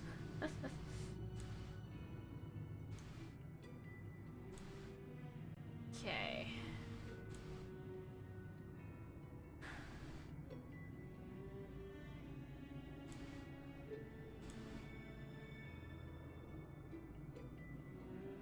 Certainly depends.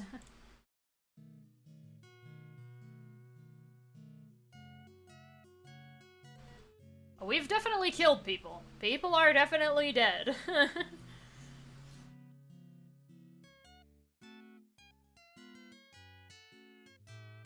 But alright. Oof. Let me get my dashboard up so I can get those ads ready to play, because I do that. Take this as an opportunity to take a bit of a break yourselves. Stand up, stretch, get something to eat and or drink if you need it. And I will be back in a little bit.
I return.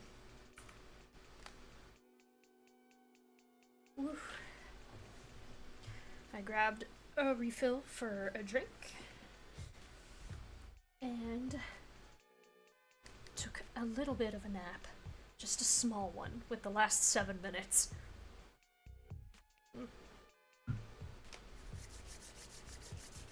Thank you, thank you. Alrighty.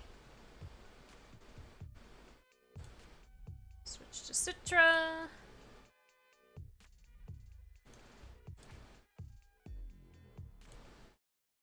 And turn the audio for the game back on. Now we make our way to the Fire Temple.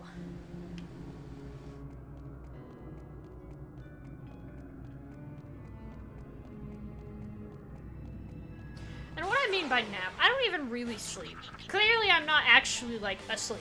Because, you know, what rest am I getting? It's more like I just have my eyes closed.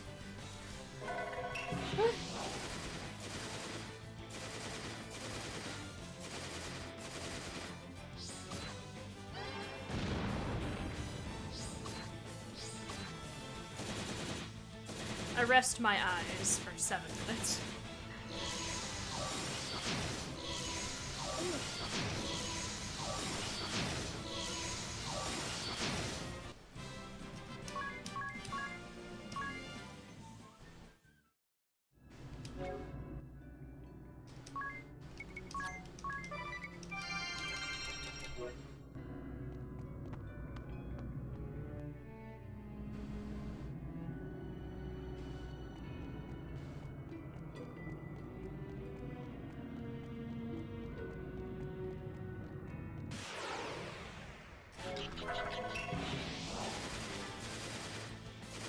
Maybe I should still do Mug.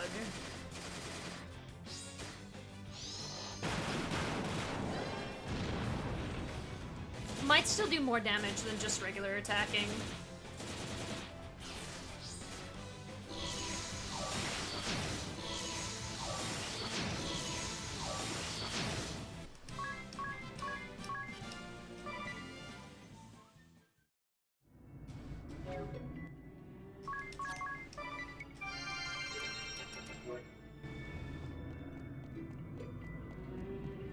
Alright, in we go.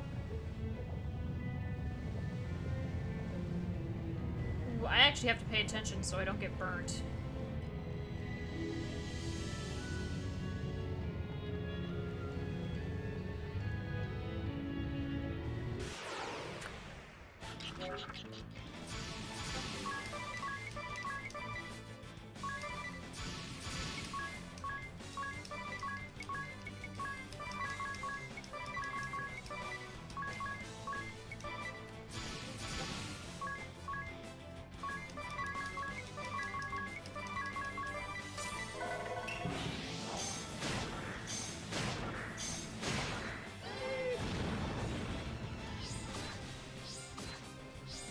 It's a mixed effect.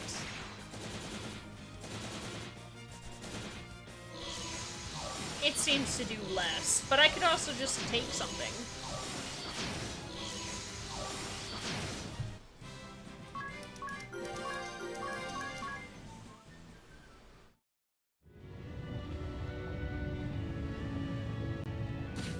Ow! Fuck. Ah, hot! Ouch, that's hot. A guy could get burned. Forget burned. A person could get dead if she's not careful. Have a close look at the magma. It seems the ground is suddenly rising and falling in temperature. So as long as we time it right, we should be able to cross unharmed, or use Dungeon Master to ignore it. I don't know about that. Even if the magma cools, my heart still burns like 100... Val! Look there! The ground is cooling off! You're right, and awfully fast, too. It's almost room temperature now. We should be fine. Like 100. Come, ring a bell, quickly. Well, it's just sputtering uselessly. Sputtering? Uselessly? Don't take it personally. Now let's go. Right.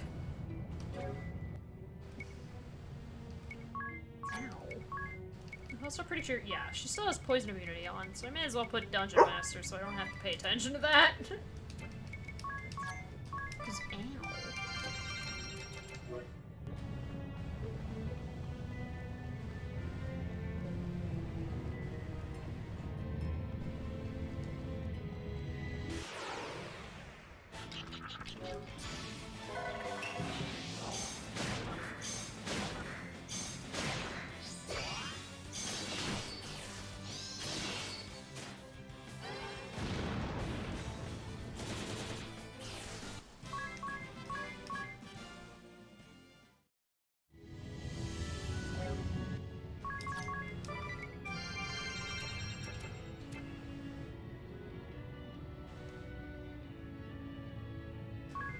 Okay. Aries still complaining about the heat.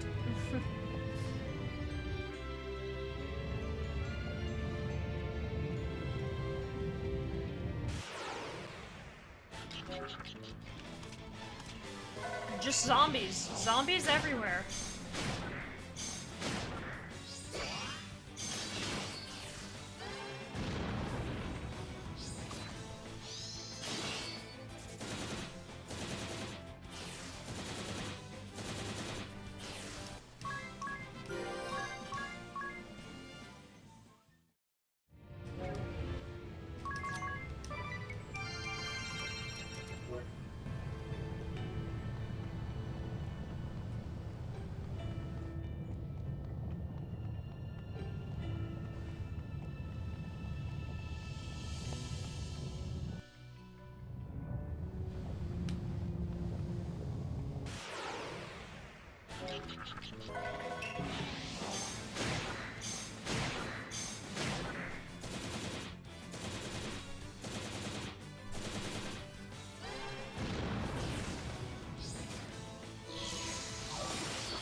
It's a lot of traveling to get to the fire crystal, that's for sure.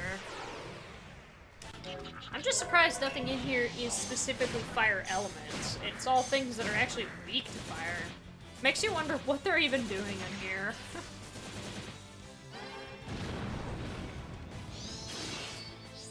It's like, buddy, what are you doing?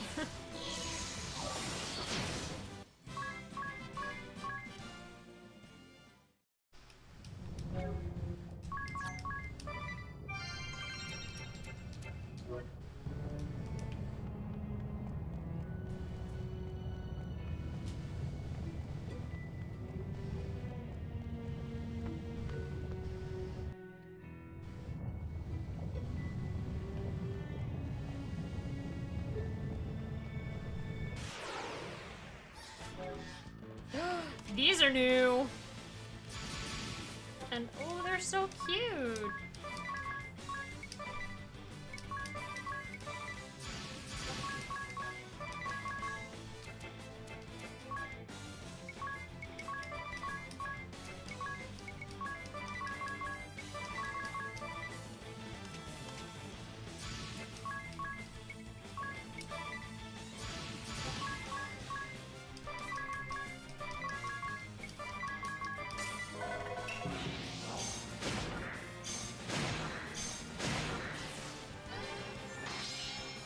Oh, he's not.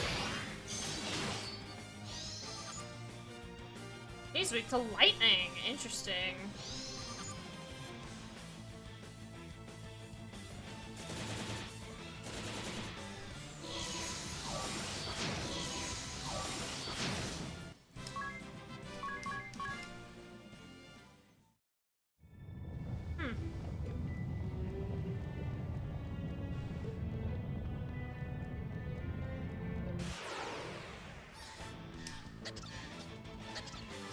Incredible. What a fight.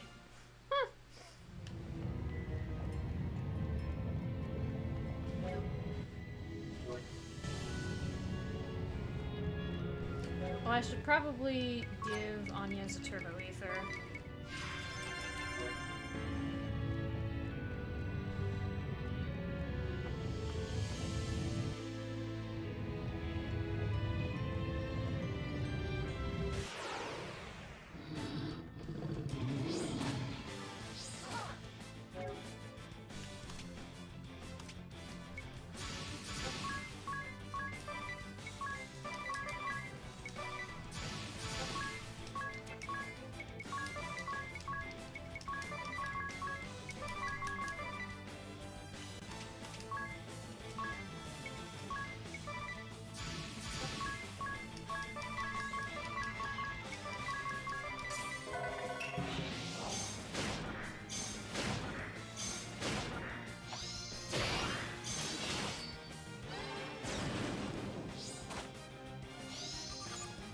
You're weak to Earth, okay.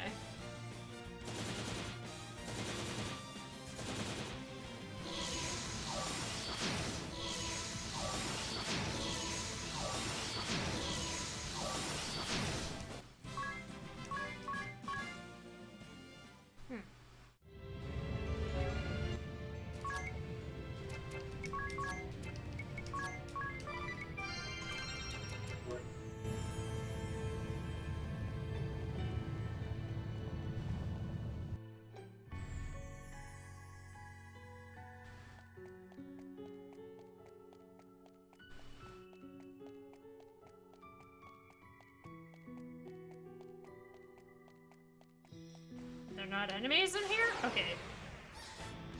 Oh, more of these guys.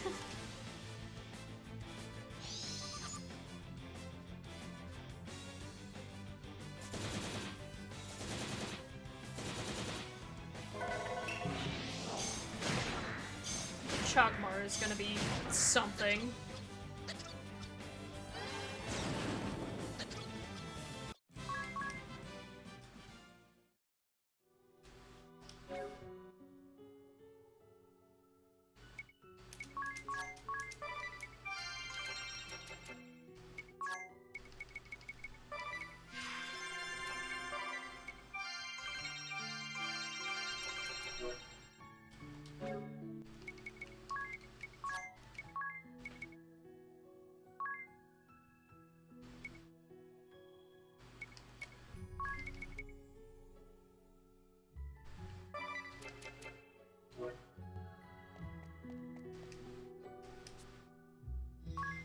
Incredible.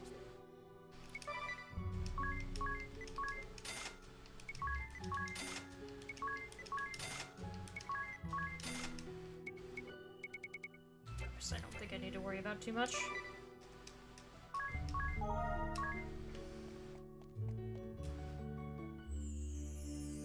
Look! This crystal has also reverted. Should we perform the Rite of Awakening? I think so. Wait, something lurks nearby. That's Chogmar! The Mark of Doom! Another creature back from destruction. Here they come!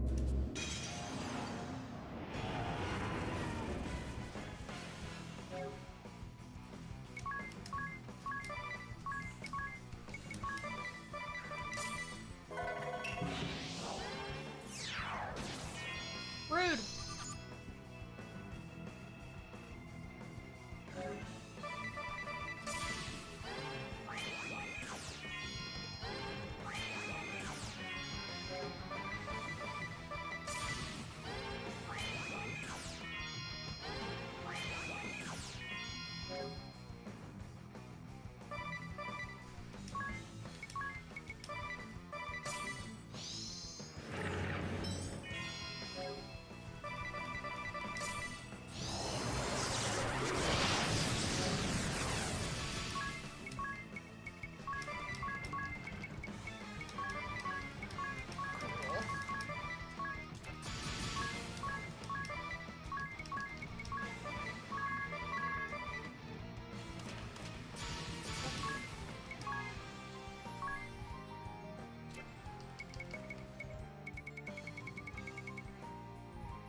Okay, that's everything for that.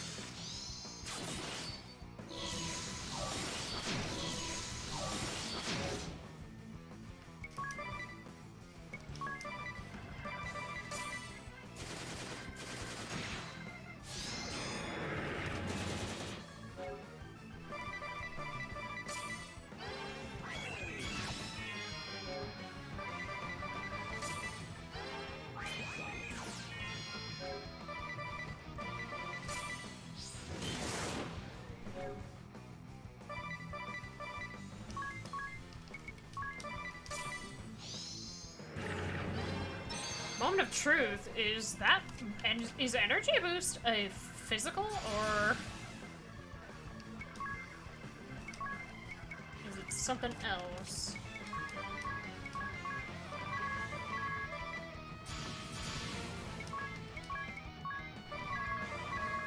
Or is Tiz gonna kill it with the move that I just used?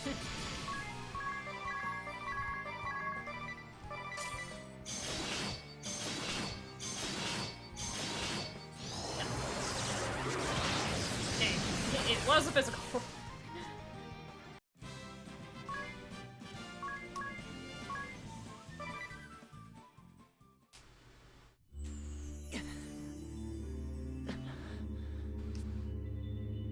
Hurry up and awaken the crystal before we are beset by more beasts! Of course. Yes. I'm ready, Eri. I'm sure you have the hang of it, but if there's anything you'd like to go over again, just ask. Time to get started, Agnes. Are you ready? Yes. Let us begin.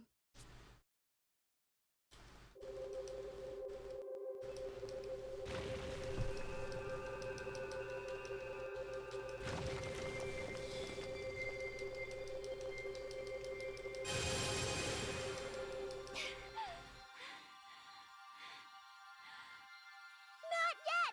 Just a little longer!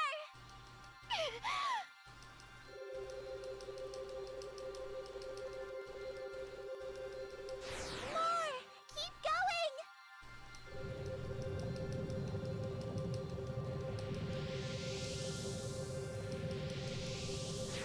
Still not enough! You can do this!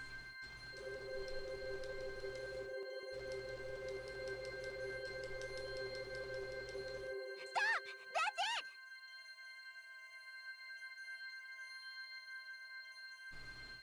There we go.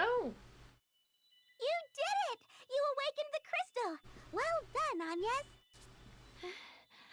Have you checked your brooch, Eri? Yes, the fire crest is lit. Phew. Good.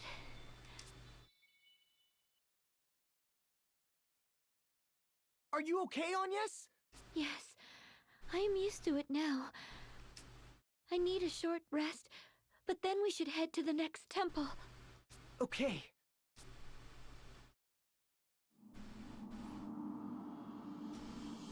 Unfathomable. The sage sure gave us a lot to think about. The dangers of the crystals and the harrowing. The harrowing. To think he has studied it for 1800 years and is still in the dark about what it is. And I can't help thinking that the harrowing is what we're going through right now. You mean right here in this strange world where time seems to have been rewound? Do you think this strange world bears some relation to whatever causes the Great Chasm? Ah, well, who can know? Just like none can fathom the ways of a woman's heart, at least that pursuit, while just as pointless, is more enjoyable. Okay.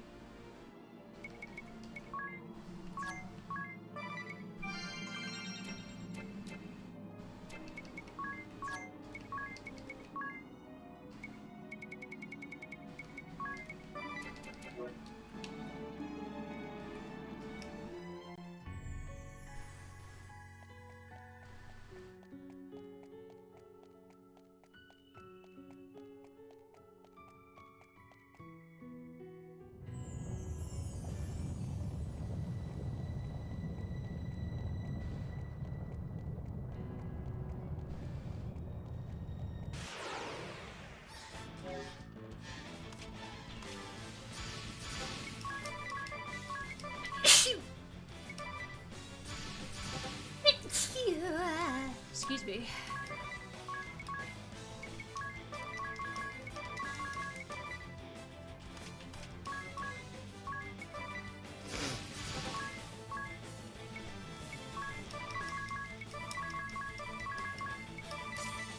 That one was loud. I didn't think it would be that loud. Remedy, okay.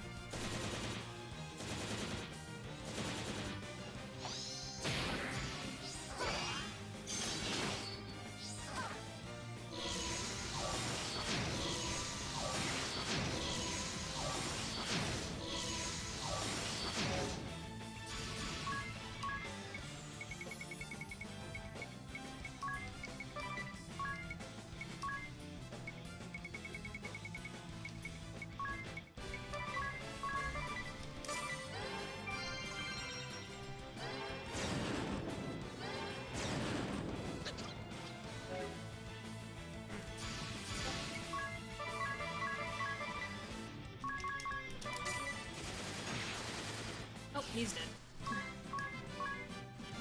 Wow, those guys give a lot of money.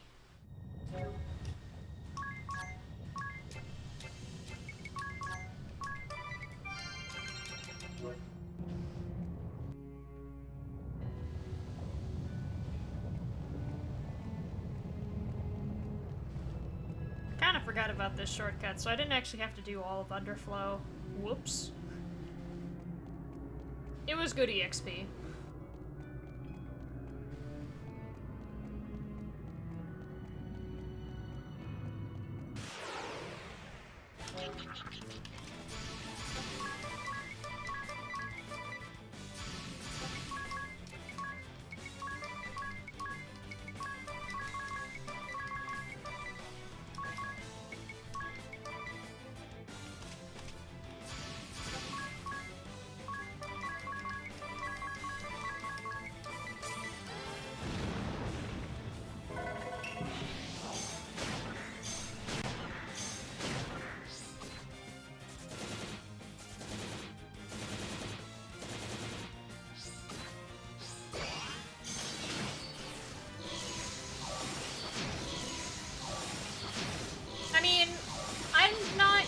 The class that can use the strongest type of magic there is. So there is that.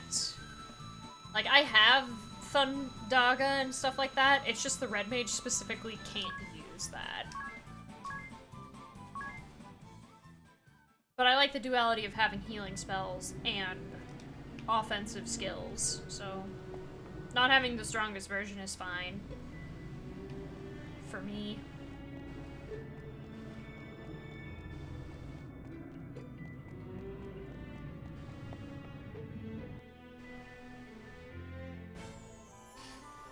There's Kamizu. There we go. Yeah, let's just head straight to him.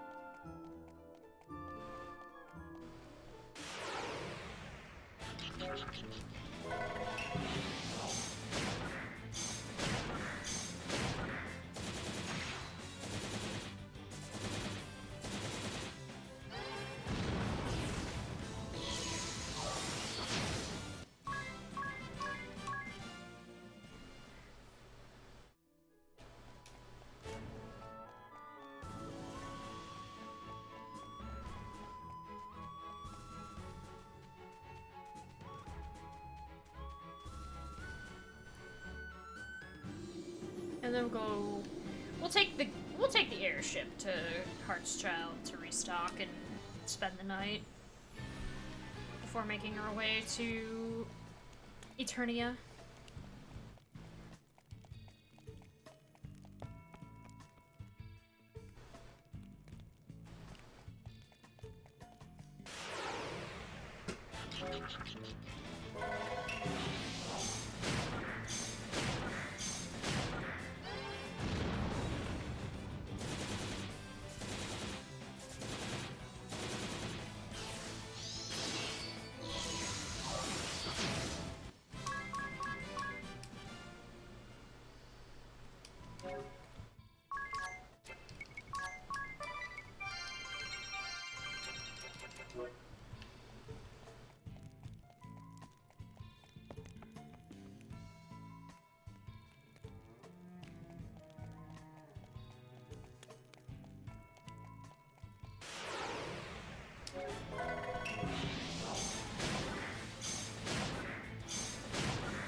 How does magic versus summoning work? Summoning is very, very powerful. I think it's the strongest spells in the game, but they're very expensive, with all but Susanoo costing 40, and then Susanoo himself costing 60.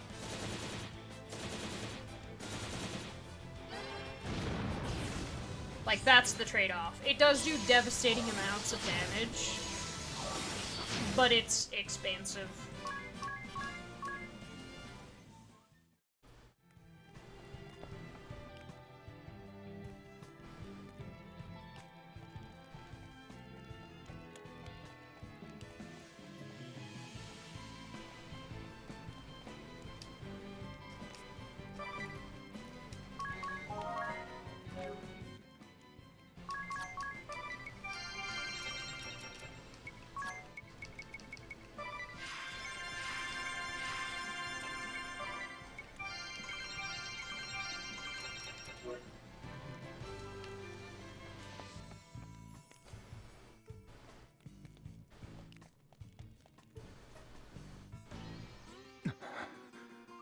So the fire crystal has been awakened. It has all been in vain. The war we started in this realm, the deaths of both ally and foe, and the demise of the fire vestal. Do you not think so? You who resemble a disciple I once favored. Master? You introduced me to the way of the sword, Master. You taught me many things about values, standards, and good and evil. It's fair to say you had a great influence on me. My father was always concerned about his work and his ideals. He found little time to spend with me. Tell me, Master, were the things you told me about righteousness, strength, and bravery all lies? That we should help the helpless and face strong foes without flinching? I cannot fathom why you have lit the fires of war in this realm, causing strife to so many innocents. I still find it hard to believe. This is not the man I know. He would never do this! You let sentiment cloud your mind, Adia. You are still as earnest as you were when you were a youth. You never waver in your disgust for recreant behavior. You condemn all that runs counter to your beliefs without fail. In a way, you remind me of your father. What? You see him in me? Yes, very much so. But you are still a child, unsullied by the world. There are no certainties in life. Righteousness and truth have a different meaning to each and every one of us. If you try to see the world as merely black or white, you will lose sight of its true nature. Many are quick to treat us as children, but they simply use that as an excuse for their own corruption. The warrior's pride is not always compatible with the responsibilities of a commander, Adia. If I could act as I see fit, everything would be easy. But that is not the case. The same goes for your father. And someday, the wind vestal you accompany. Oh, don't compare her to you or my father. Agnes acts for the good of the world. She fights to carry out her mission, no? Blood and tears are shed in its name. It is no different for your father or me. Mission? No different? You and your soldiers plunged the world into turmoil. You started a war and took the lives of so many. How can you say Agnes is like you? If you cannot see beyond the surface, then perhaps you will never understand. Do not be so blind. You must not lose sight of what is most important. I thought I had taught you that. Enough sophistry. It is underhanded. That does it! I shall go to help Agnes awaken the Earth Crystal. If that is your decision, I hope you are prepared to live with it. I am. I'm ready to fight any who get in our way. Even you or my father. Very well, then. I see you have made up your mind. All right.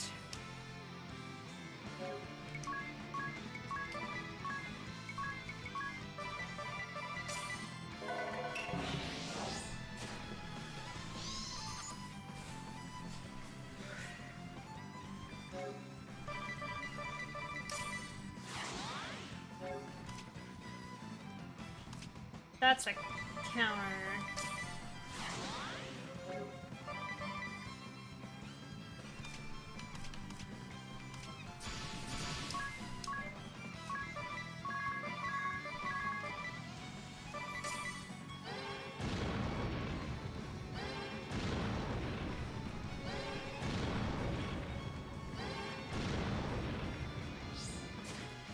Ow.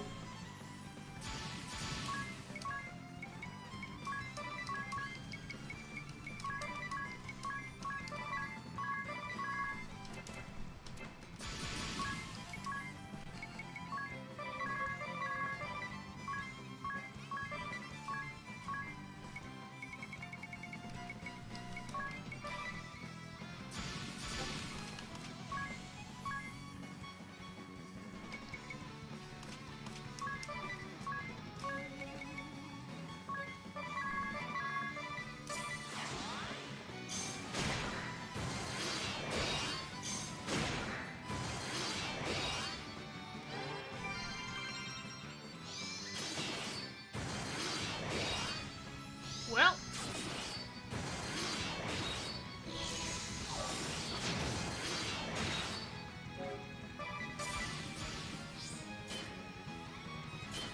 You have fun with that.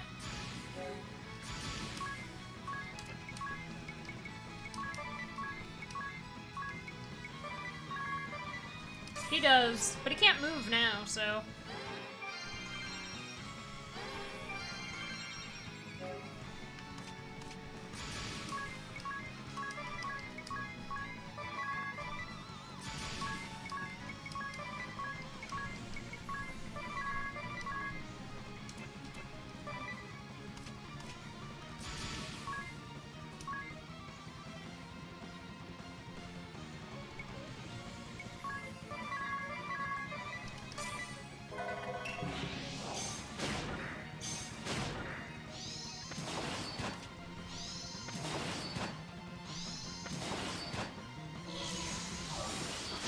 by the way, that's why the Salt Maker is really strong.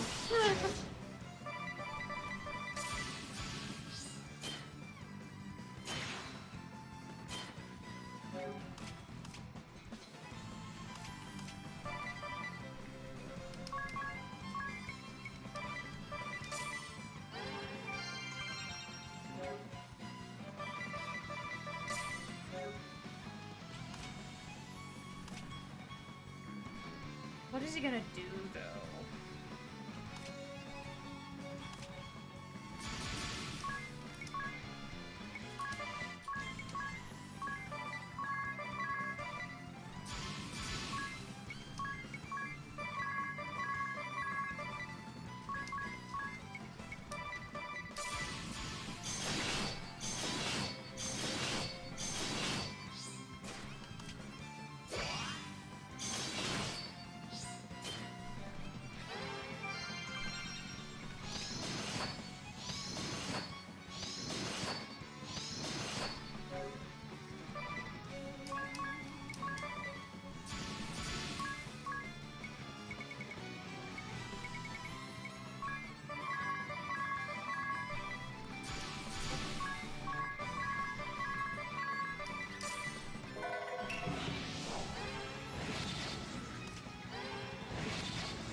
She almost did the final blow. Alas. Master!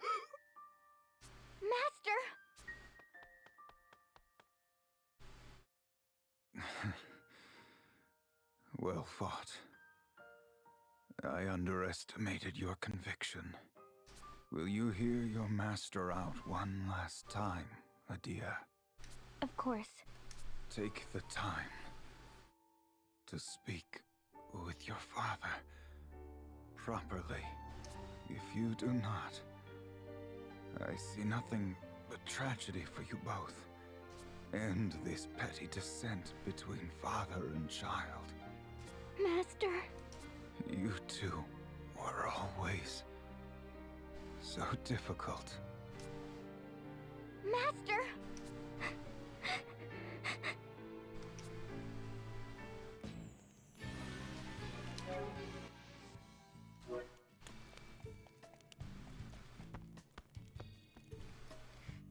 Get out of here. One more crystal, one more continent of fun side things to do. We'll actually probably do Vampire Castle.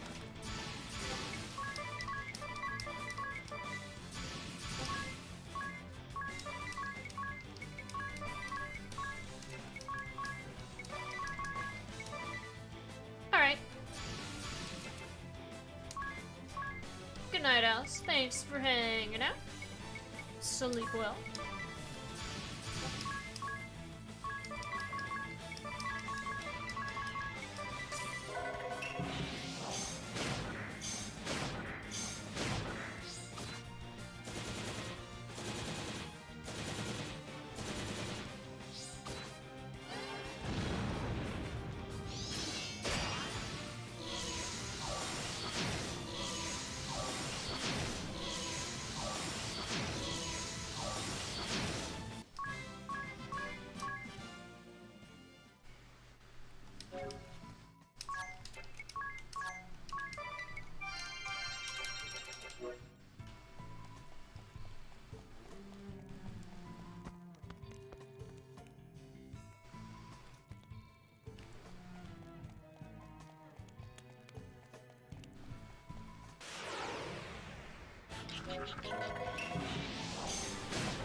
All right.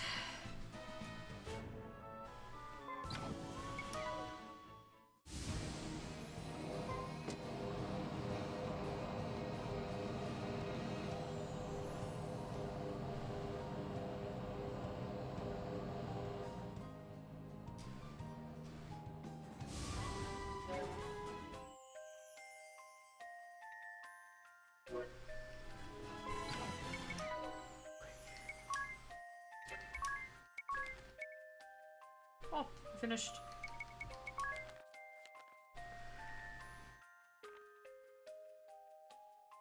Paralyze. Okay, good. That's... I'm glad I looked that up.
Alright. Last dragon!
Drum.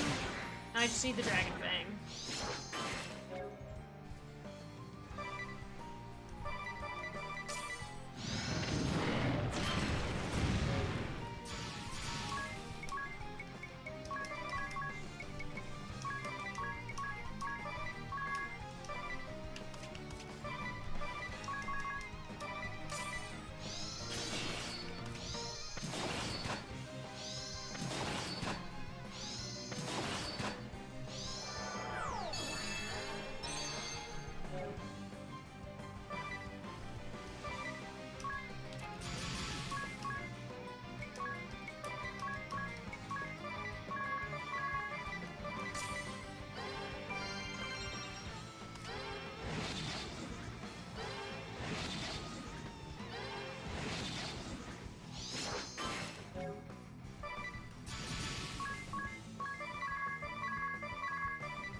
I will get that dragon fang, or I'll kill it. Whatever happens first.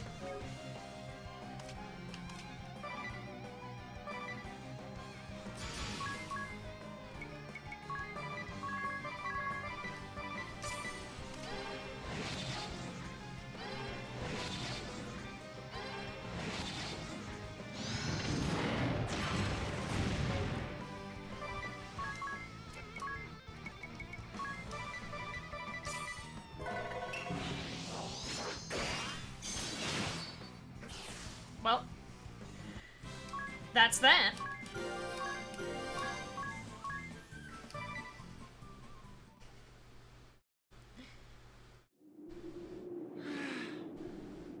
Won. You have defeated my guardian. Very well. I shall grant you the Earth Keystone.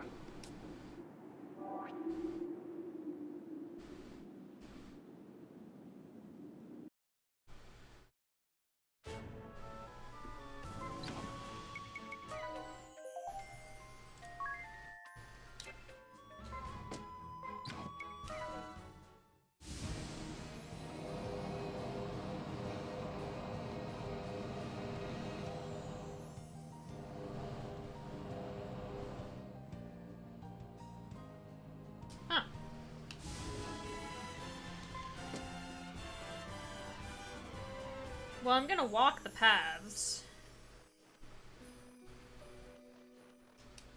Say hello to, Mazer.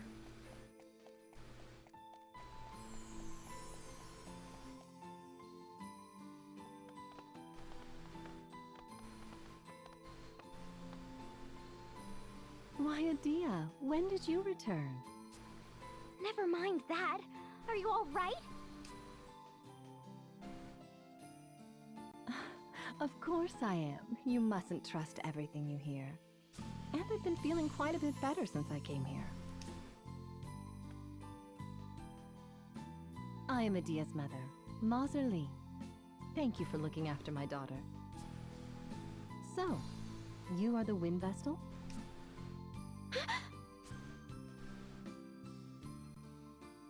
I am the Grand Marshal's wife, after all. I hear much to which others are not privy.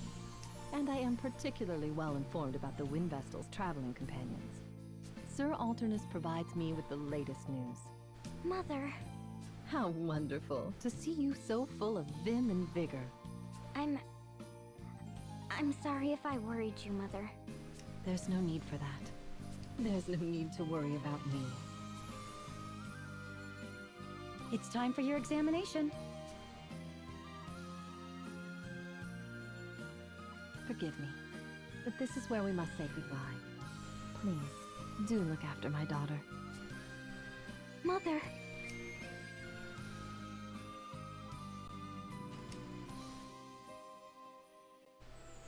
Oh, Adia.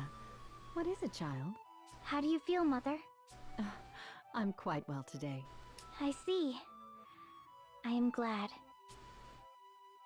Is that it?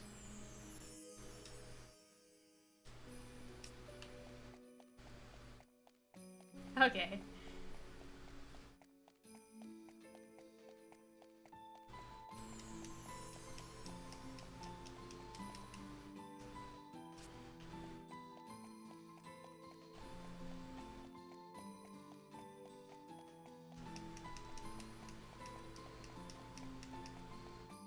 Surely there's something about that I can grab.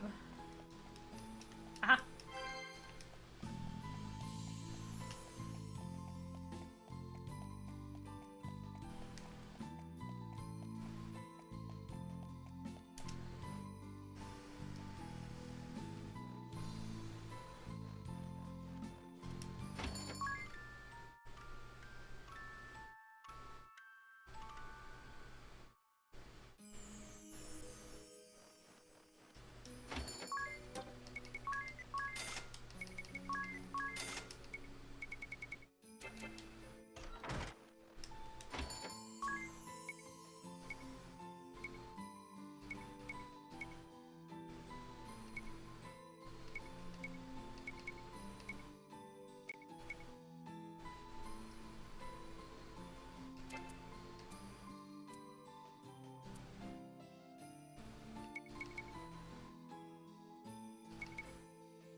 Alright, onward.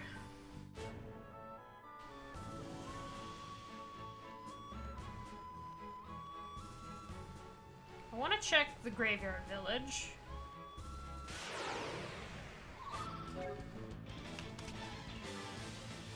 Hello. Frosty.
these guys might have something different to say. I'm not sure, though.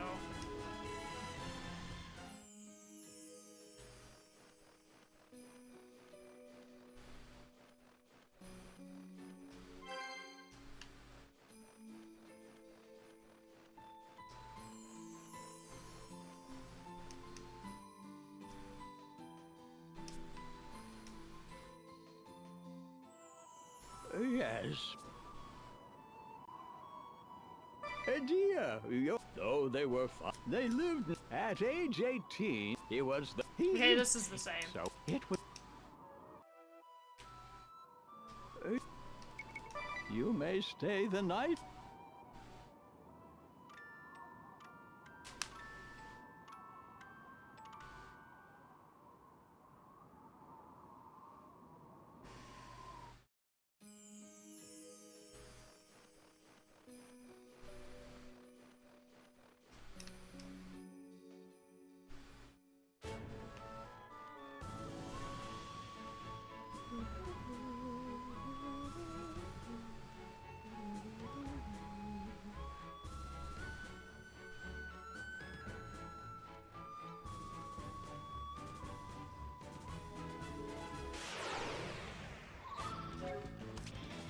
Hello.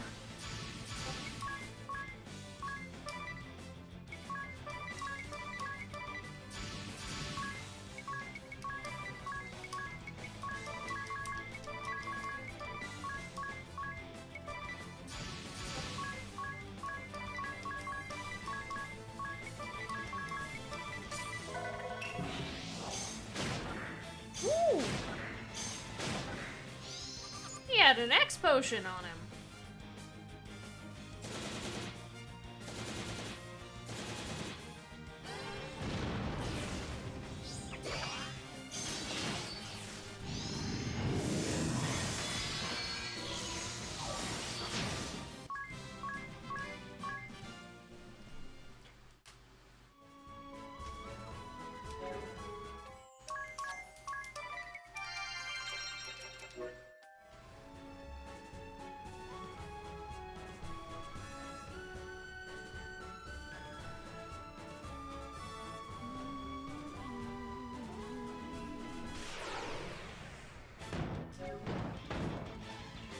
I think it's okay if he scans it at the start, it should be fine.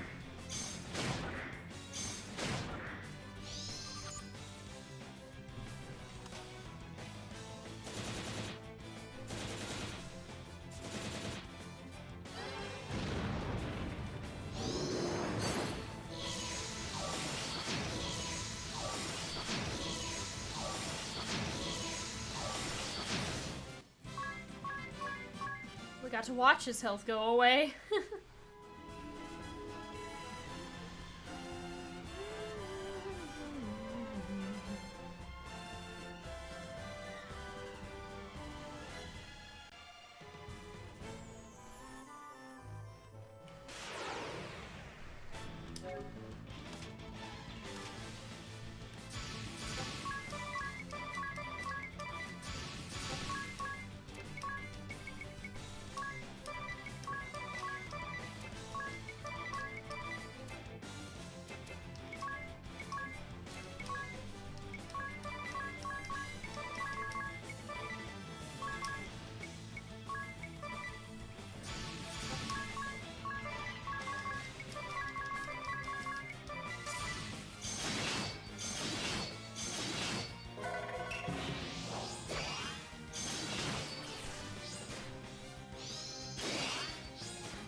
Oh, he's dead.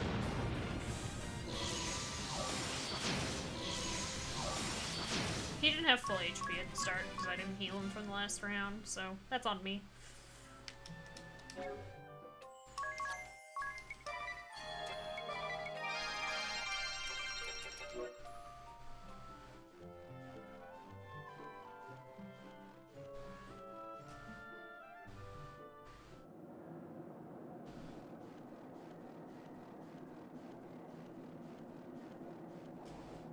Okay, let's actually try this dungeon.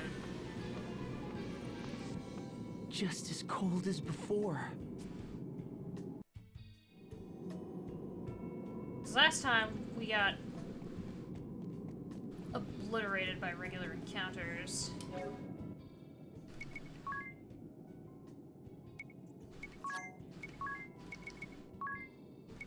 Where is confusion? Okay, yeah. This place kind of...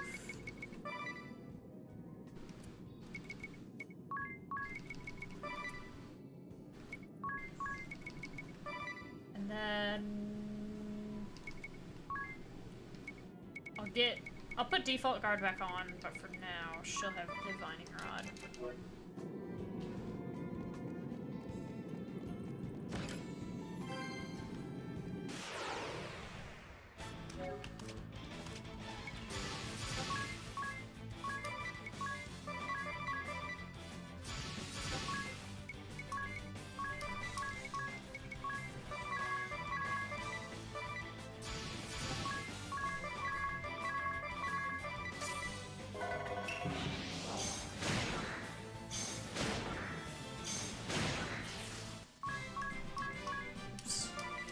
Killed it. Because I think we're strong enough now. I know we're not that many levels higher than we were before.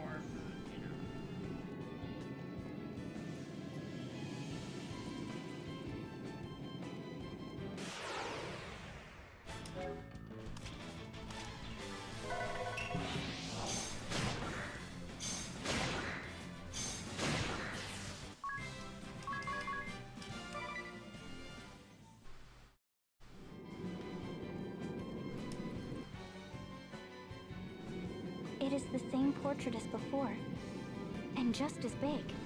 Right. And what a beauty his mother was.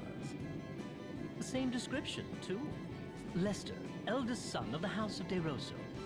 Future clergyman of the Crystal Adventists and cardinal of the Crystal Orthodoxy. Born in the land of Eternia on a cold winter's day. It seems a struggle between the old faith and the orthodoxy arose here in this world, too. Never has a visitor spoken of matters of such import. 'Tis as if you have been to this castle before. Yeah, but we gave up exploring it fully, so we're actually doing it this time. Lord DeRosso! Ah, you know me then. You must be... Yes, I see. And it seems there is much you already know. Yes. Yes, I see.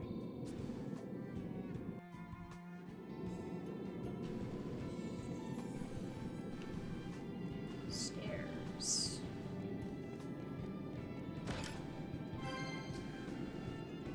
There's a hidden passage somewhere. Oh boy.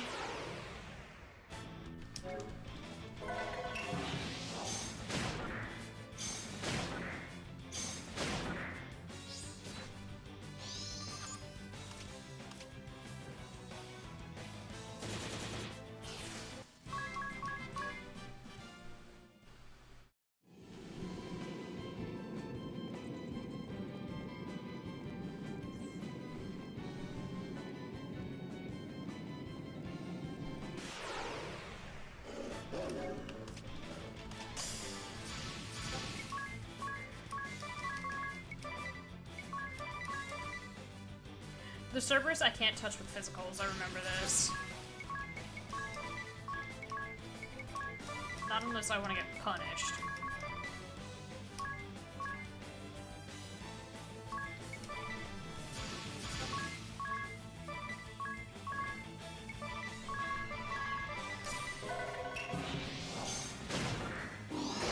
Yeah.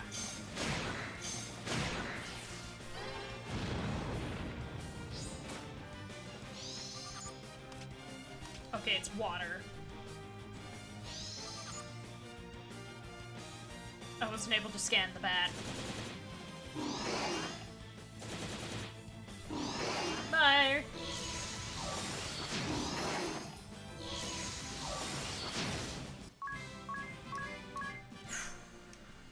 The Cerberus are gonna be the scariest. Ah! It's happening again.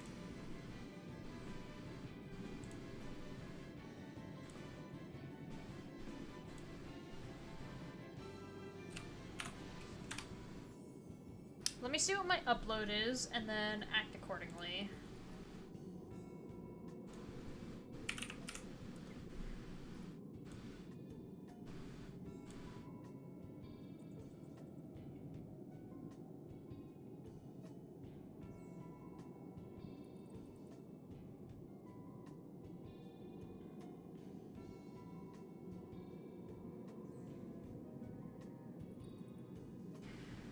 Struggling slightly.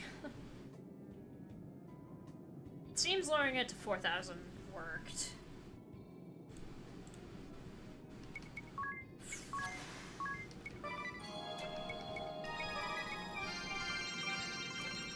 Okay,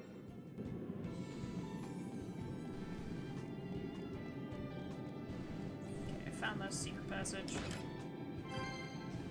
Bloodblade.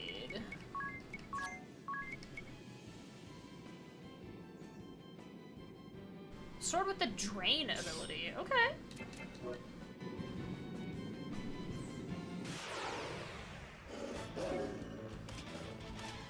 Fuck. That's not great.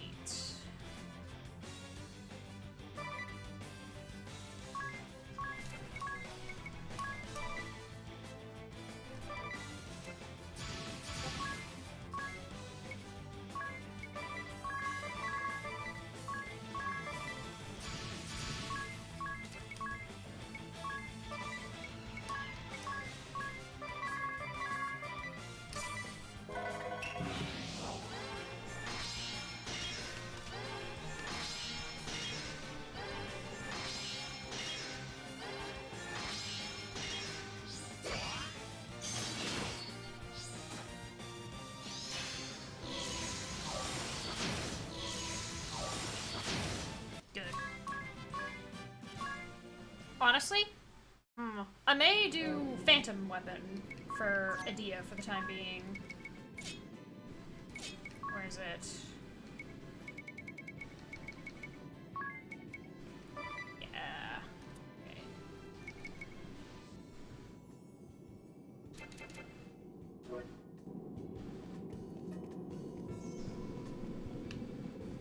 Just needed to confirm that that chest was actually the locked one.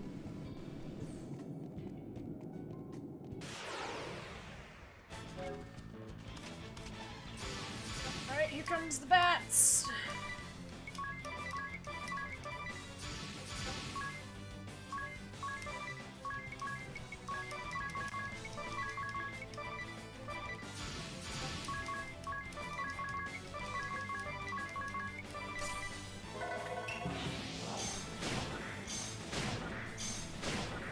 Remedy, okay. With the wind, not surprising.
Oh, I'm gonna be out of mugs.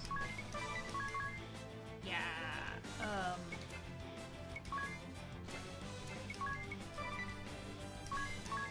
that's fine.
Well, that's not useful.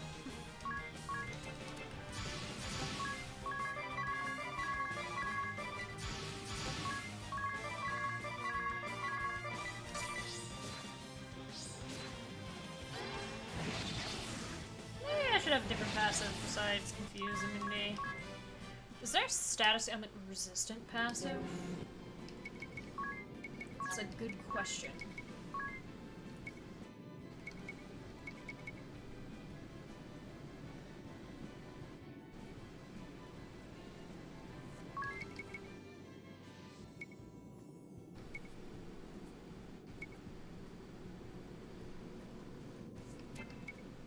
Okay,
alrighty.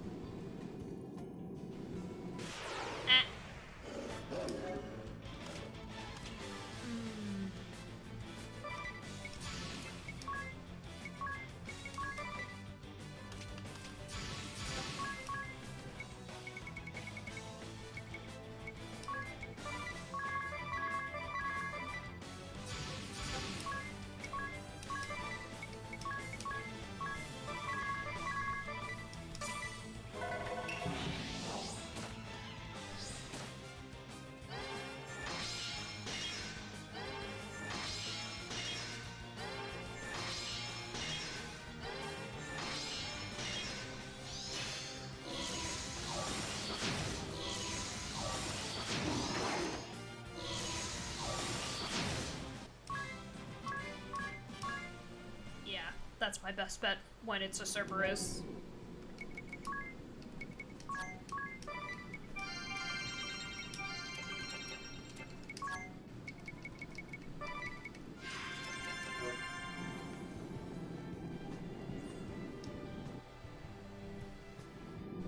What magnificent vestments. This must be none other than Lord DeRosso. 'Tis a portrait of my ordainment as Cardinal of the Orthodoxy. I was as yet... No, let us move on to other matters. I was born of the House of DeRosso, hereditary Dukes of Eternia. Blessed was my youth. My parents showered affection upon me, and I was beloved by the people. And the king bestowed favor upon me as well. Upon royal recommendation, I was made a cleric of the Crystal Adventists, the old faith, in my 19th year. I devoted my body and soul to my clerical duties, for king, for kingdom, for faith. Sleep became an oft-missed luxury. But before long, a new tide began sweeping through the Crystal Adventists.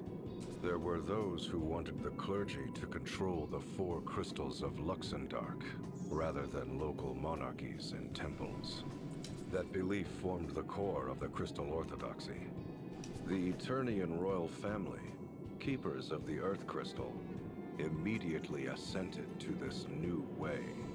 I soon found myself appointed to the position of Cardinal in the Orthodoxy. Me, a mere cleric. Cardinal DeRosso. Those were my days of glory. Even now, the mere sound of the then-new title is dear to me.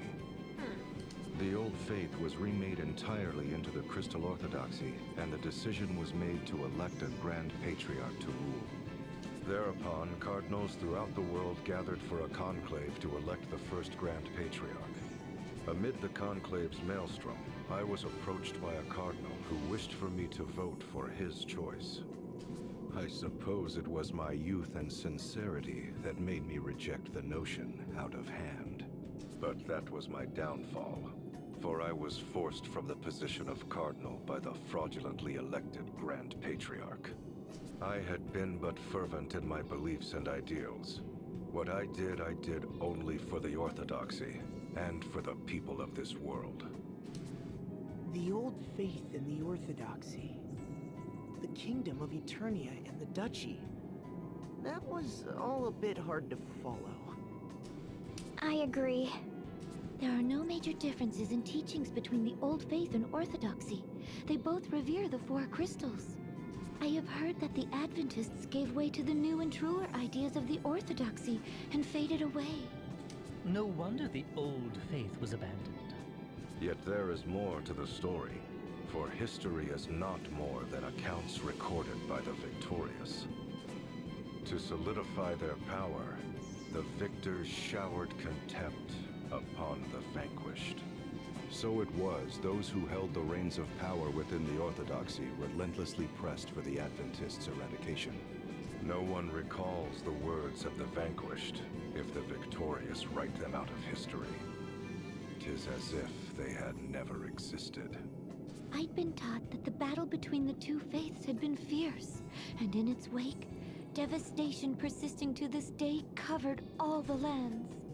That is an uncharacteristically accurate account for the Orthodoxy, save for their false reckoning of time. It was after the Orthodoxy had begun ruling the world that the endless conflict with the Adventists began. I should know, for I was there to bear witness firsthand. Lord DeRosso, how could you possibly be that old? I'll tell you later. Goodbye. Lord DeRosso's epic oratory. Ringable, you were sawing logs almost the entire time Lord DeRosso was speaking. Sawing logs? She means you were sleeping. Ah, so it was that obvious. Obvious? You were snoring like a bear. I was. You'll have to forgive me. Even I know that's really rude. That it is. Even if it was an incredibly long bit of oratory. That's right, Ringabel. You were really rude. I mean, your snoring even woke me up. What? You mean you were sleeping too, Idia? Alright. I think I've had enough of shaming my ISP for dropping 10,000 frames, so I'm gonna hide that again. Up the stairs we go.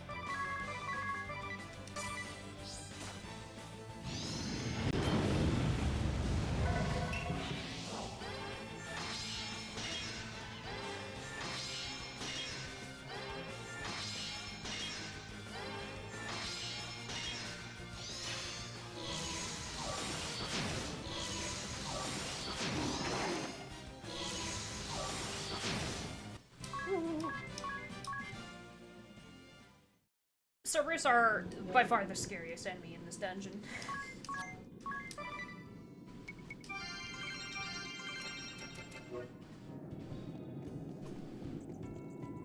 That counterattack is nasty.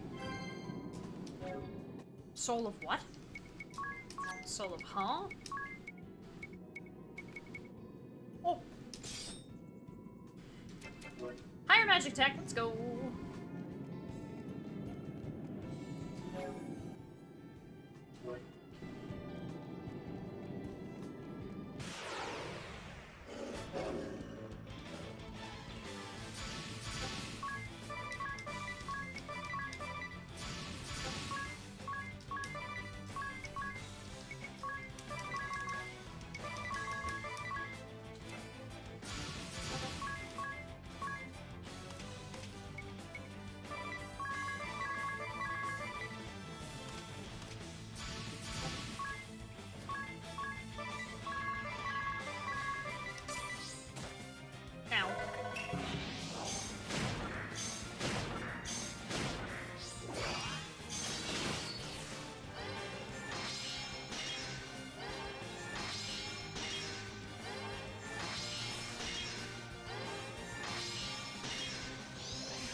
Nice examine.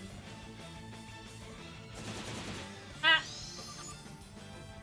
He did it again.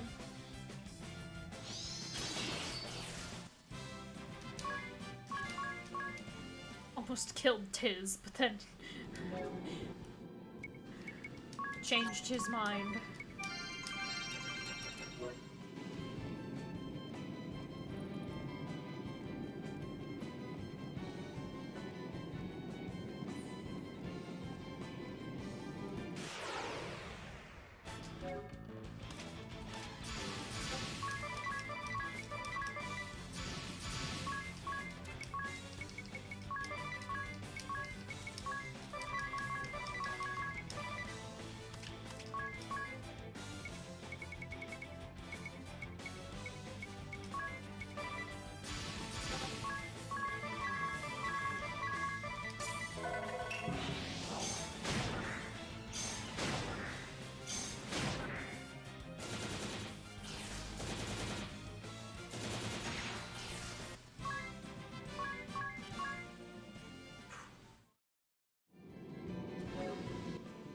Nobody took any damage.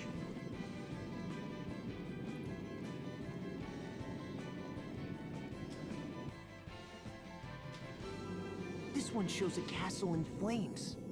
A large army surrounds it. It looks as if it could fall at any moment. Is this not this very castle? See, this is the western corridor right here. There's another castle burning in the distance. It's near where Eternian's central command is today. So then, that's the Orthodoxy's head temple in flames? Nay, the distant castle in flames belonged to the King of Eternia. And the castle in the fore, 'tis the abode of my family, the House of DeRosso. But why? He looks so Why sad. would such a terrible thing?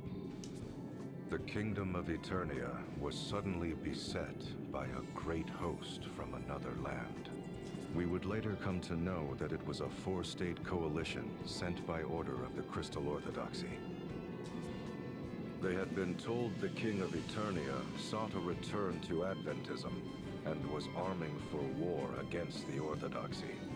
The Grand Patriarchy used this fiction to order a great muster of forces from across the lands. Alas, I failed to heed the many warning signs. I rejected the scheming Cardinal's choice for Grand Patriarch. But he succeeded in luring votes from other factions, and his became the ruling faction of the Grand Patriarchy. It was they who wished to establish Crystal Orthodoxy as the uncontested world religion. Under their orders, the castle of the Eternian King was besieged. It fell in mere weeks. Before long, the great host was at the gates of our castle, and my father lay brutally murdered. The water supply was poisoned, and the Orthodoxy's forces drew an ironclad ring around the castle. By then, the castle sheltered naught but the elderly, the young, the wounded. There was no hope of resistance. I was forced to sue for peace, even offering my own mother as hostage per their demands. Yet that failed to break the siege. The commoners who had placed their faith in my family and me slowly starved to death. It was then that a letter arrived from a man. That man was the Cardinal, who had sought to influence my vote. The Fiend was now the officer in charge of the attack. He wrote that he would not accept my surrender. Such was the hatred he bore for me. Such hatred that he was willing to let countless innocents die. My mother had been murdered. Our castle was consumed in flames. That is the painting you see here. How could the Orthodoxy do such a thing? This all reminds me of what happened during the Great Plague. Indeed. Perhaps the Templar and I are not so very different. To be betrayed by what you believe in. To have your family and those you protect murdered. Though we do not see eye to eye, perhaps it is a shared sorrow that binds us.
Two chests on this floor.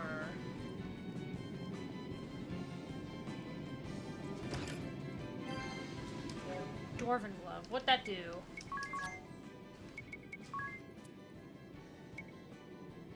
Dexterity. Okay.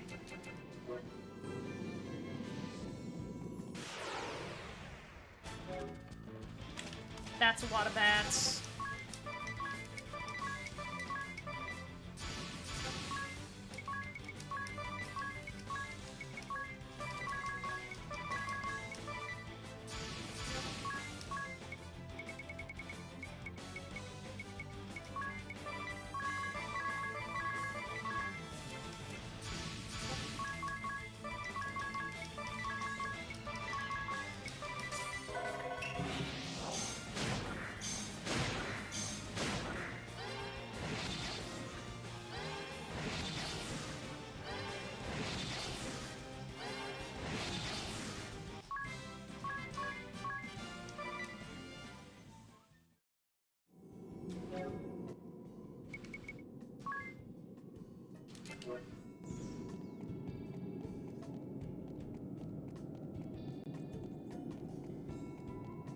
This is a tall mansion.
able to move first, huh?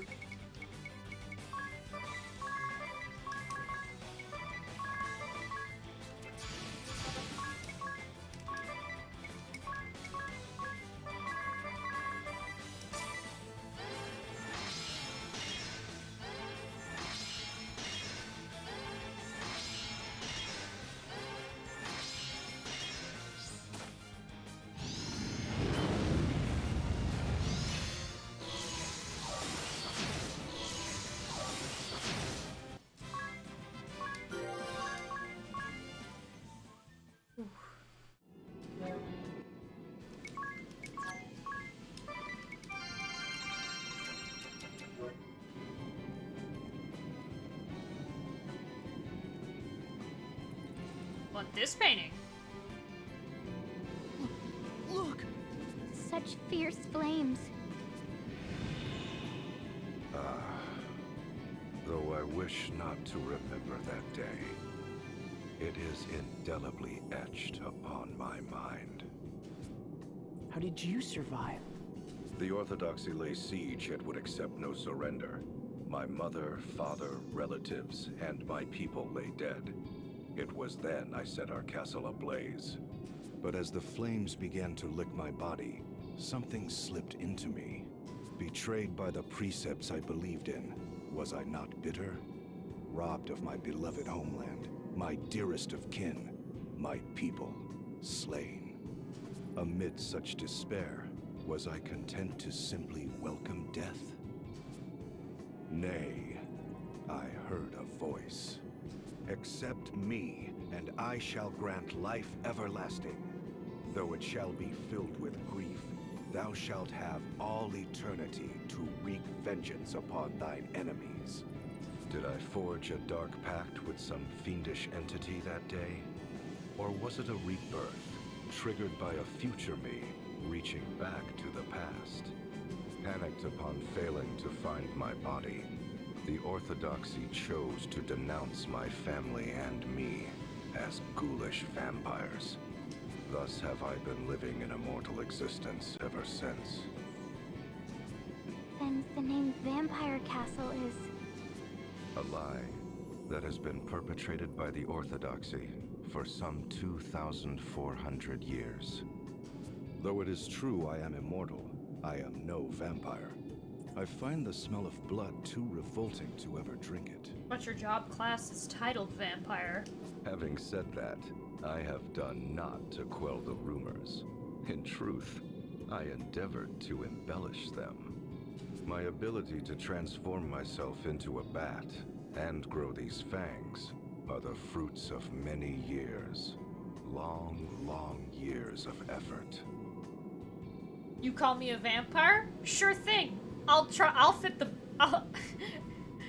I'll intentionally look as vampire-ish as possible. Because I think it's funny that you thought that. Tell me, O Vestal of the Wind, what does the Crystal Orthodoxy have to say about the passing of the first Grand Patriarch? He chose the second Grand Patriarch and prayed for peace and the well-being of the faithful as he passed peacefully from this world. Passed peacefully from this world, you say? I know the truth to be far different. What do you mean?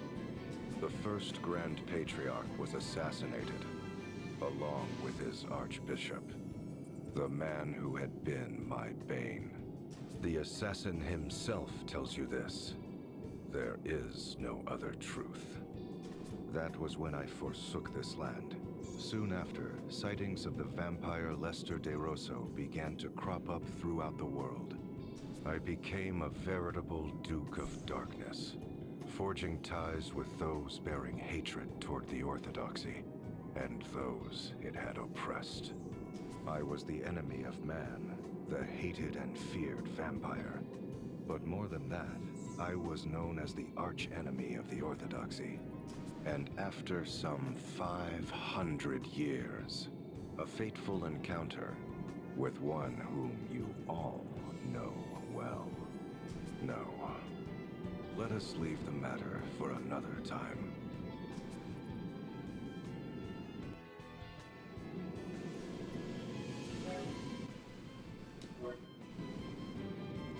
Harry's just like, please, I want to leave the castle.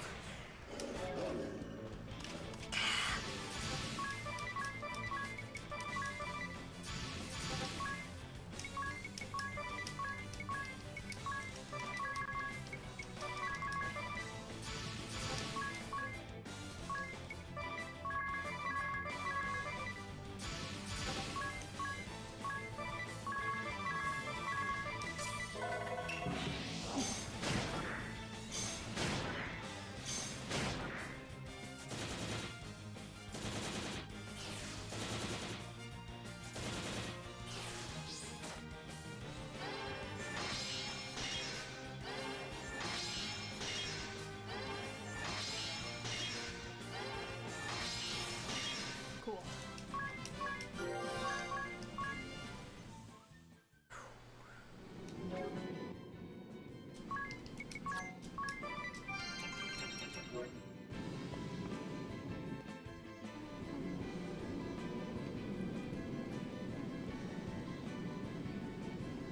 Ah. 5 floors of castle. There might be a 6th. Magic armlets. Let me guess. Oh, nope, it raises in defense.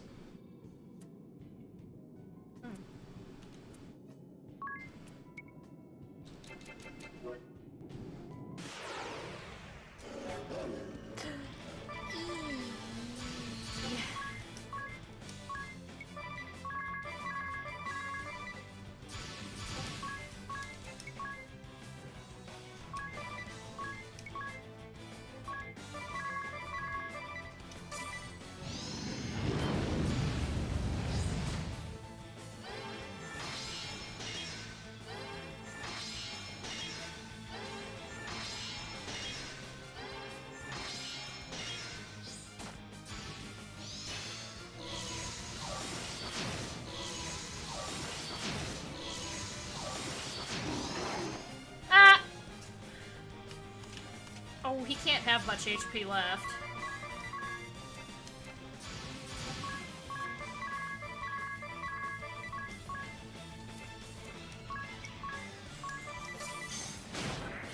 Okay.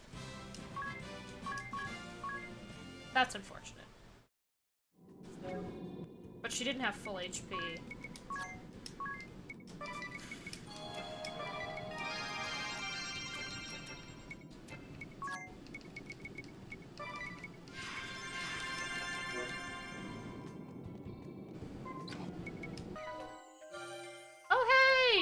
That's done!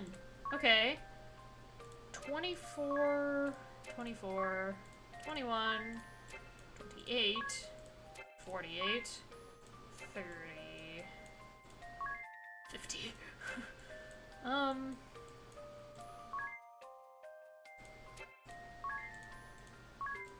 like to be able to buy X potions from the save guy.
That's a dead end. Amy's tiara.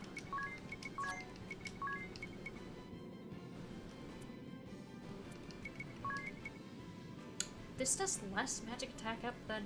It's by 1. It also Null's Charm.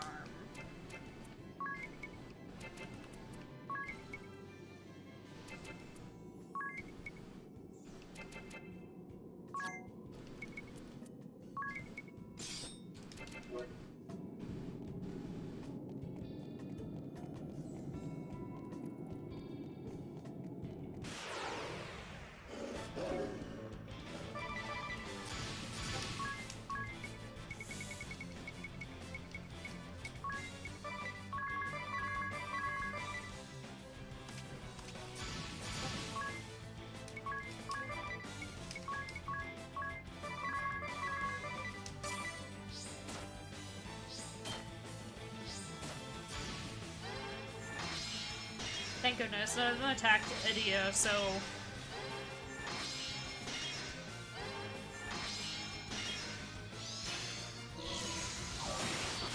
Nice crit. Yee!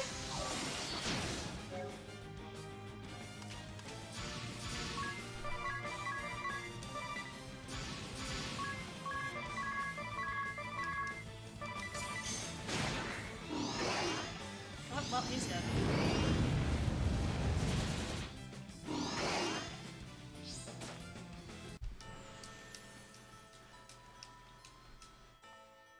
Bad RNG.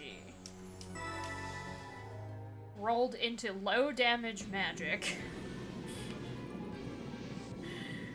Ugh.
Thank you, autosaves, though.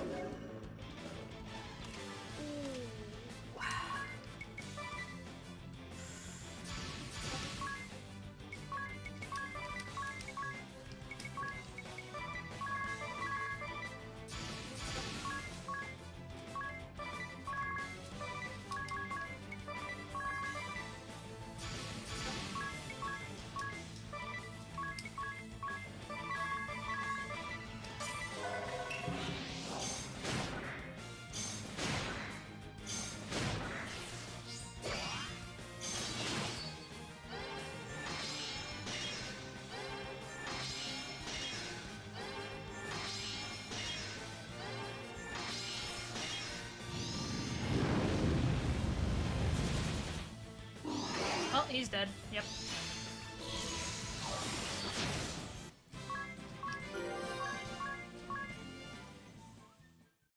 The payback is... Ugh.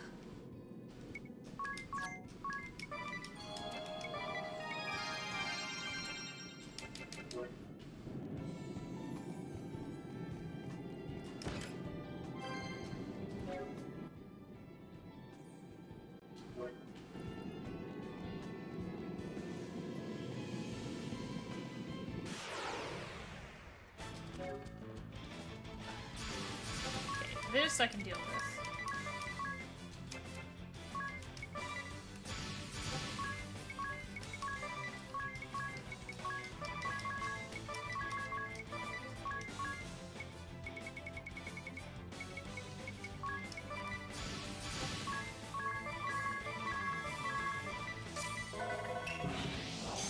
Hello, Furry Metal Ferret.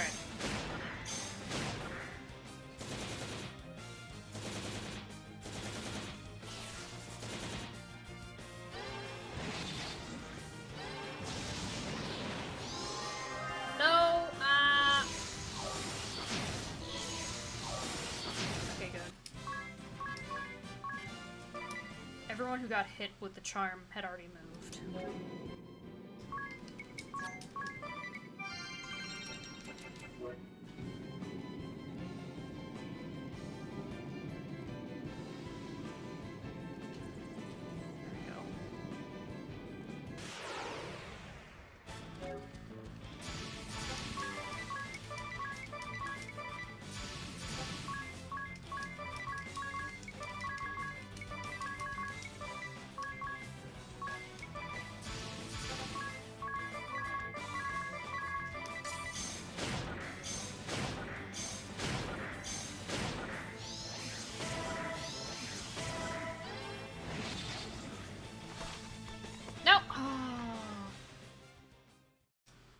Thanks, Ring a Bell. I know we were confused, but dang it. What the hell is going on in that painting? A battlefield landscape? It represents the long and hard-fought war between the Orthodoxy and we denizens of darkness. For 500 years, my thirst for vengeance remained unsated. It had also been 500 years since the Orthodoxy had been founded. The world was in the midst of an age of seafaring and piracy. Compared to the great exchange of ideas and information, the once hallowed Orthodoxy began to lose its luster. The authority of the Grand Patriarch and the Orthodoxy itself began to wane. Fearing irrelevancy, the Grand Patriarchy acted rashly to regain its authority. This led to the unusual decision to select a commoner, the gifted young Yuliana, for an important task. Yuliana? Sage Yuliana? Yes, indeed. At age 20, the young Yuliana became High Inquisitor of the Crystal Orthodoxy. It's hard to believe he ever was young. It was no laughing matter, for there was no one more skilled at rooting out enemies of the faith than he. The shadowy ones, those who had been working against the Orthodoxy, were crushed by the host he led.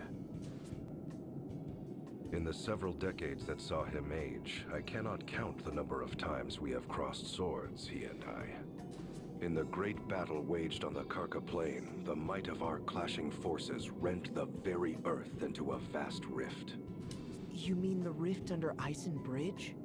In the battle at the foot of Mount Fragmentum, our armies smote the mountain to its very roots. So that's how that ravine was created. And in the battle fought on the Harina Plain, the once fertile earth was reduced to desolation. The loss of that fertile plain is believed to have ushered in the downfall of the Harina dynasty.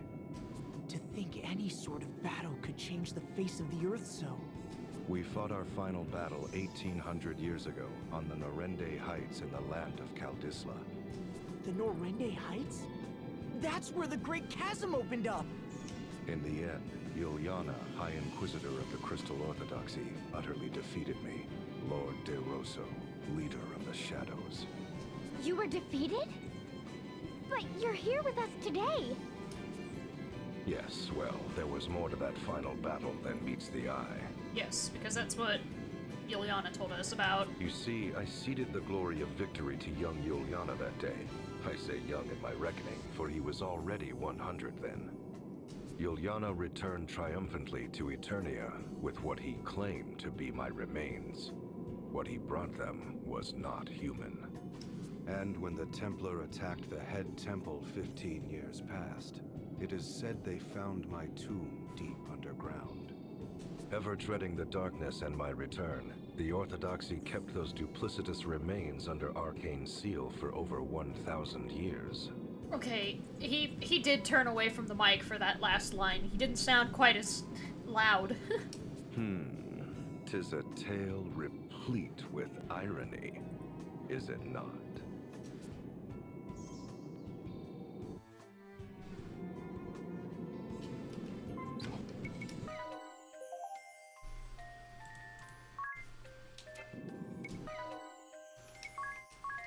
We have a lot of new info. Ooh.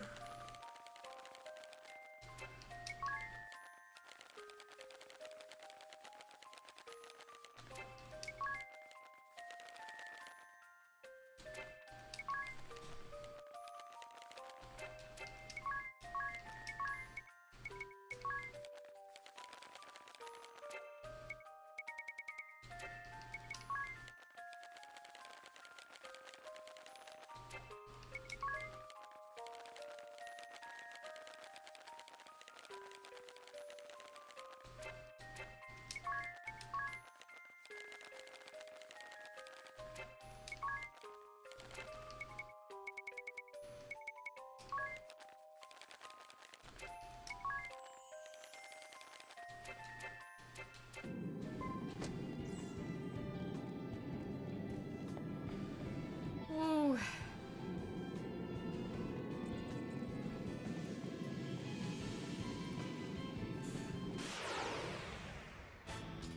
Okay. I dread 4 of those Cerberus being a thing. Please don't have an encounter where it's 4 of those Cerberus.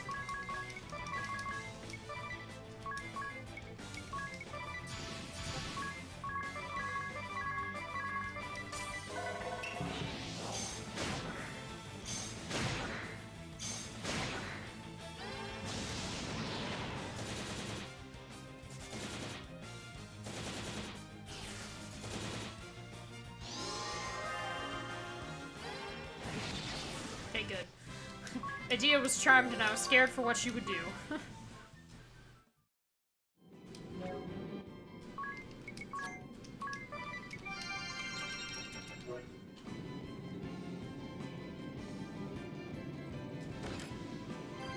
Hormone elixir.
Oh my god, there's still more.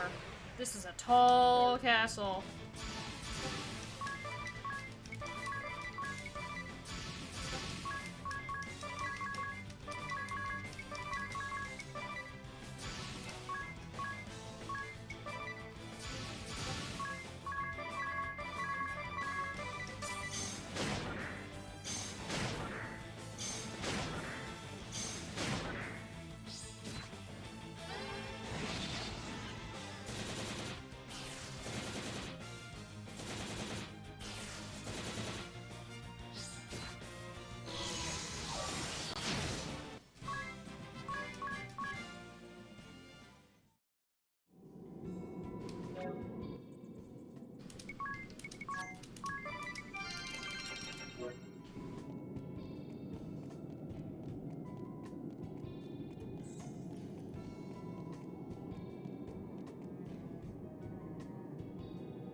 That is Sage Juliana.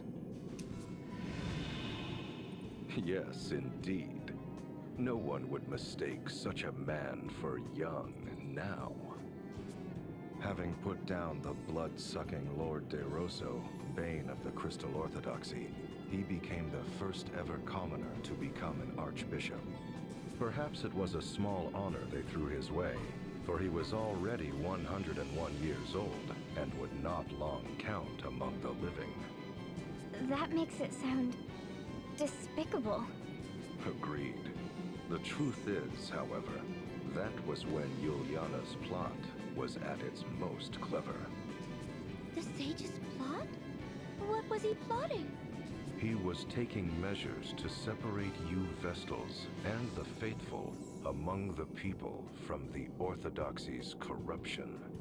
After serving some 80 years, he had witnessed firsthand how corrupt the institution had become. Should nothing be done, it would not be long before the putrid poison would do harm to the most innocent of the faith. So it was he vowed to rid the Orthodoxy of the source of this poison, the concentration of power. But how? For the great feat of defeating me, Yuliana had been made Archbishop, but in name only. But such was not key to his plot. Timing was the key. The proper time to separate the Vestals and the faithful from the Orthodoxy. And just what timing would that be? The great upthrust of the Eternian Highlands. At the time, the Highlands were not so formidable as they are today. But a colossal movement of earth and rock thrust the Highlands to lofty heights, thereby isolating Eternia from the world. Hold on a moment. He was waiting for the Earth to move? How could he have known when such an event would take place? I shall tell you in time. For now I will say this. Yuliana bided his time till the Orthodoxy was cut off from the world. Which explains why the Orthodoxy in Eternia, based on our notes, was a lot more negative and vicious towards its people compared to the others. And at last, it happened. Probably. The Highlands ringing Eternia did thrust up to about half its height today. The Orthodoxy-ruled Eternia now found itself completely isolated, for this was an age preceding the airship. And while the Earth Crystal remained in their keep, control of the crystals of fire, water, and wind was returned to their respective temples. This, what you believe to be the true form of crystallism, is the fruit of Yuliana's efforts. That was the sage's doing? I won't ever call him a miserable old lech again. Sage.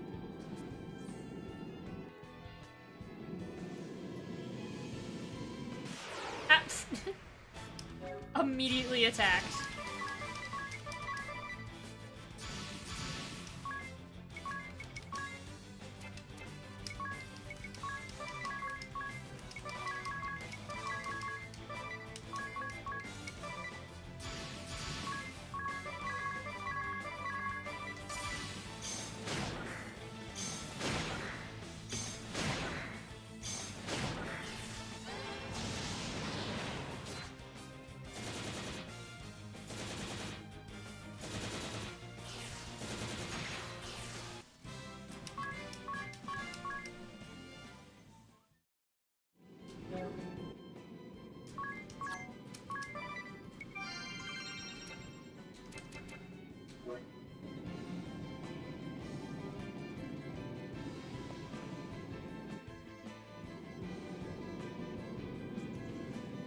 Oh my god, we're finally on the floor where we fight him. Ah!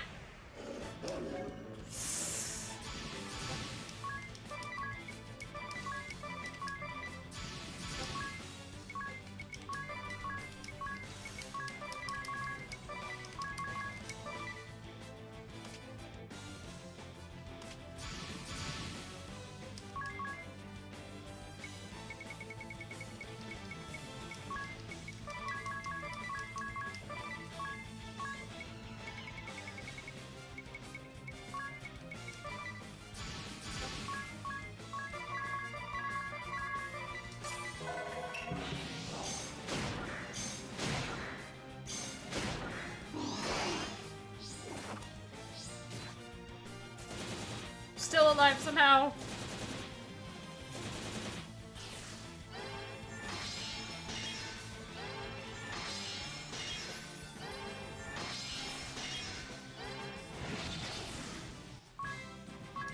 Whew. That worked out.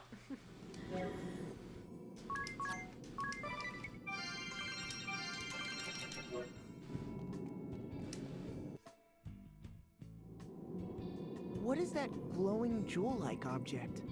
I could swear I've seen something like that before. I believe you have seen a similar sight countless times. It is known as an asterisk. An asterisk? As in those objects we possess? Yes, indeed.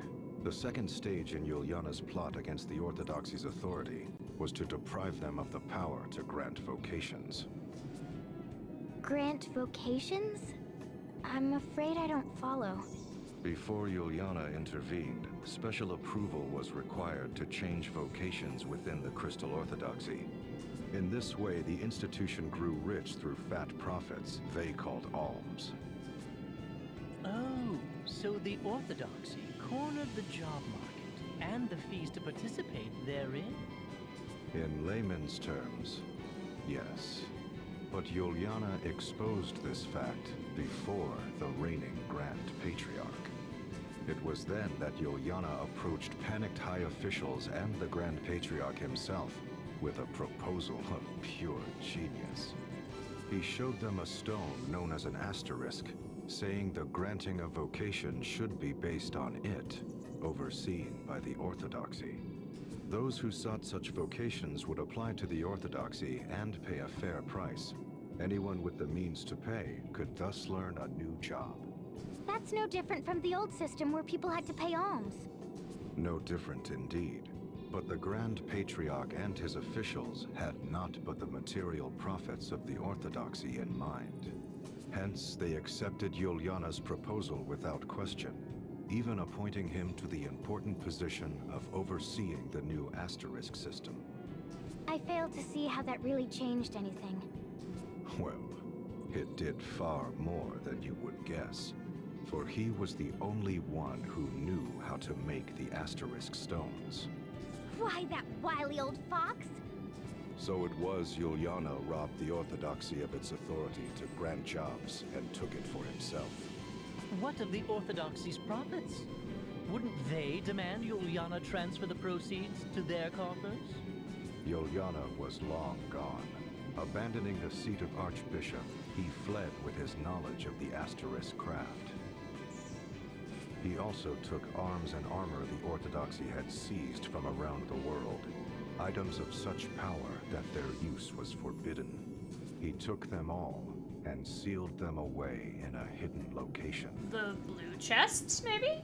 They now lie secreted away against the day the Orthodoxy's tyranny or some other impending doom threatens the people. He then hid himself in Yuliana Woods until those who knew him reached the end of their natural lives.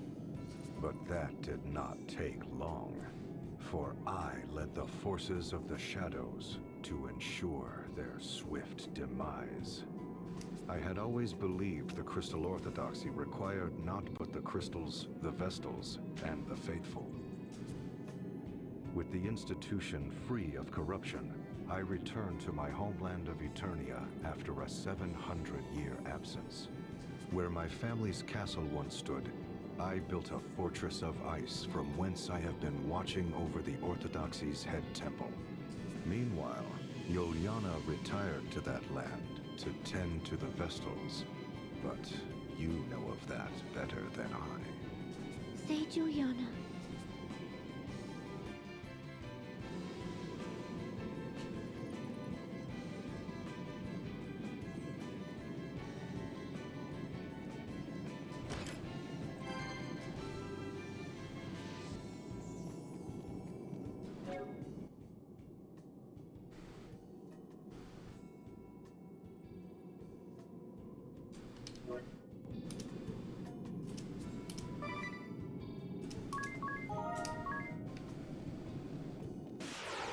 I knew it. I knew we were gonna run into another thing.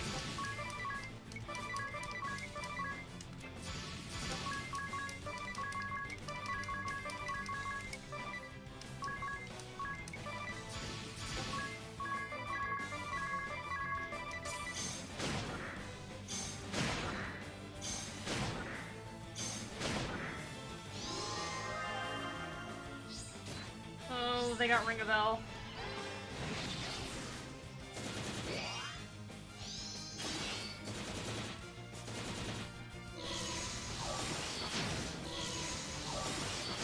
Well, sorry Tiz, you're not getting this EXP. Ring a Bell killed you.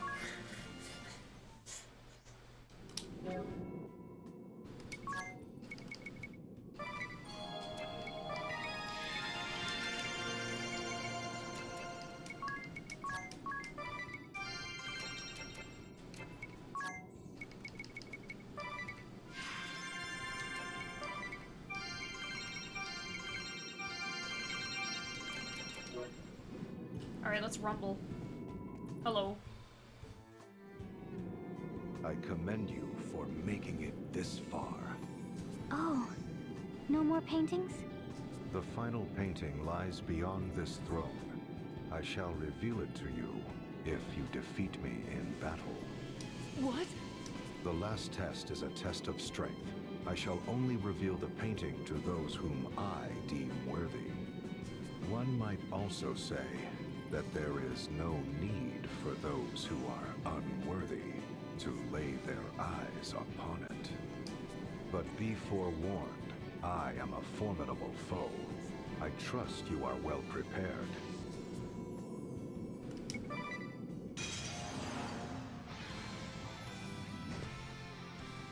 Hello.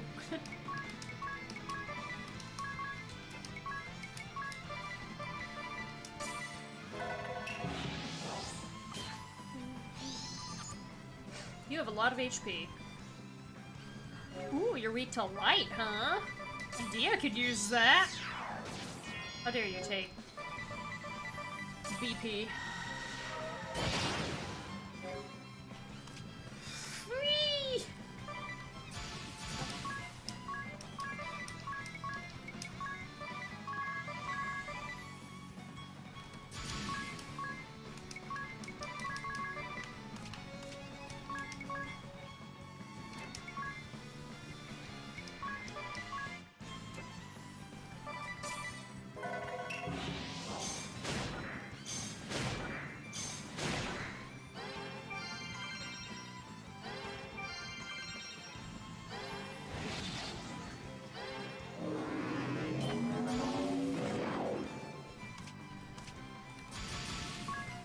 Ow!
Oh, I just dodged that.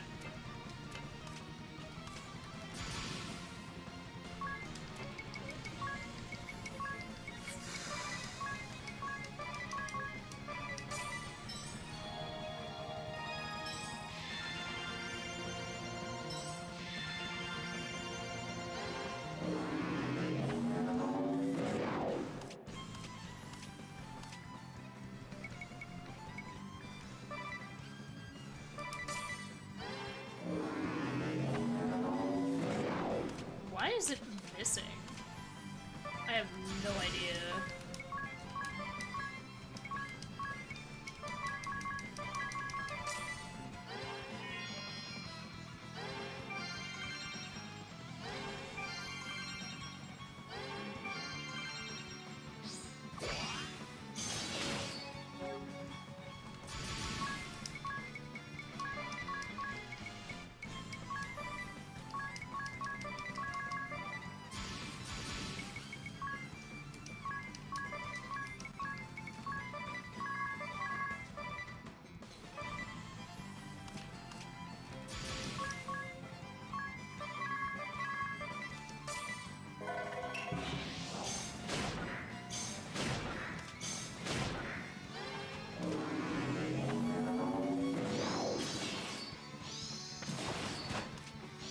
God, he actually landed it.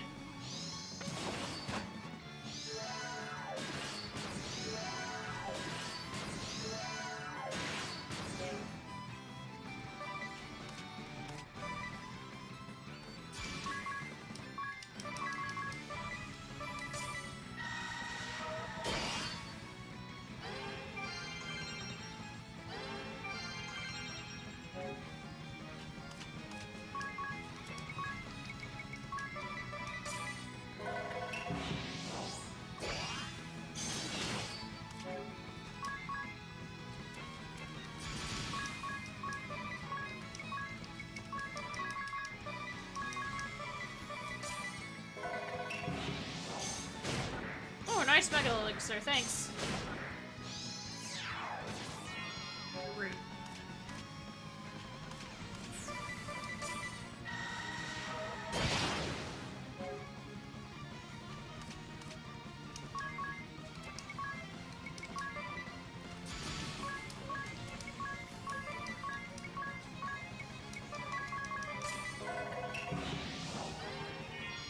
Thank goodness we're faster than him.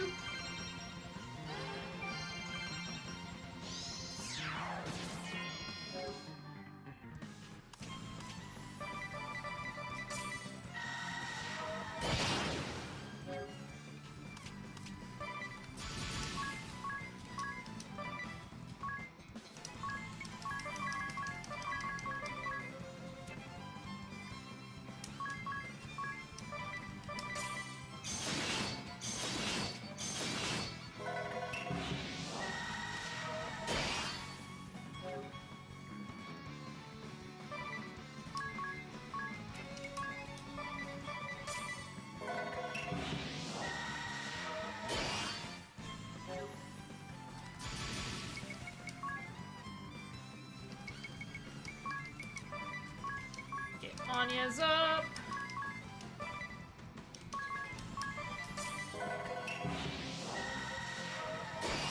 Had a feeling.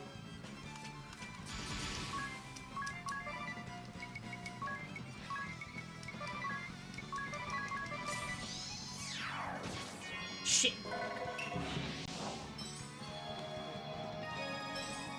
There's hope.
Weh.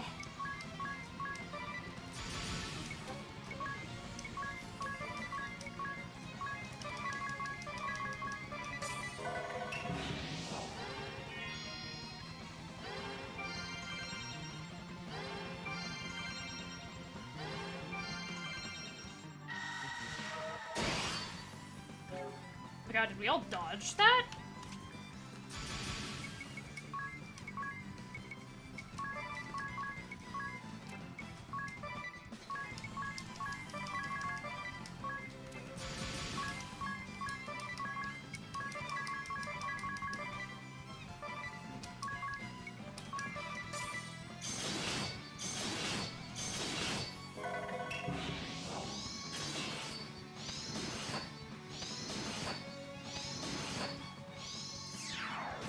That's fine.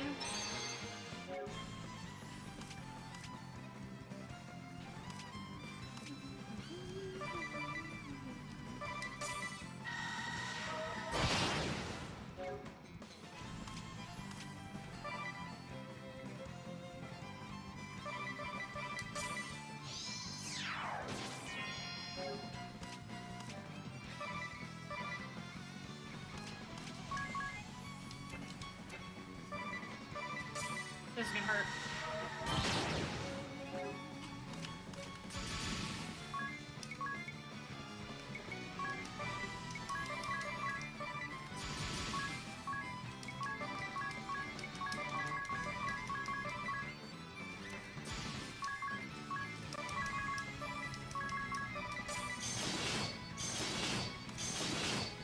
Why are you suddenly not taking as much damage? Come on.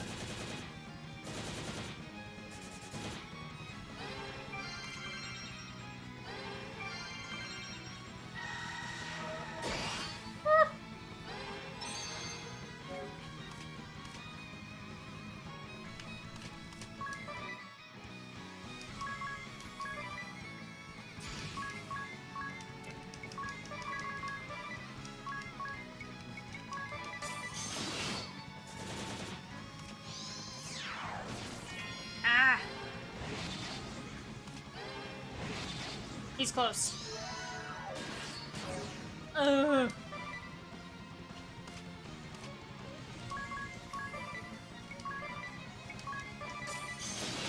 Got him.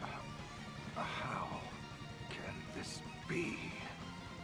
The immortal Lester DeRosso has been defeated? Woo. What? No EXP? Come on. Just because this is the second world doesn't mean I fought him before. Ugh, whatever. Second to last asterisk acquired. Vampire.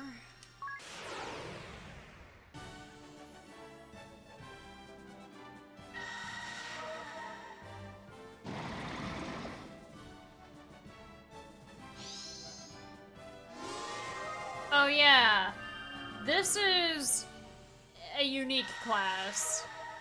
A lot of the abilities that they learn come from genome drain. Like he doesn't, it basically is the class that just learns other monsters' skills.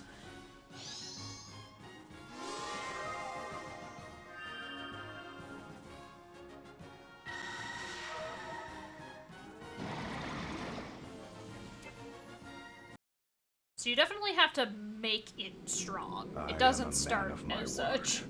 Behold, the final painting.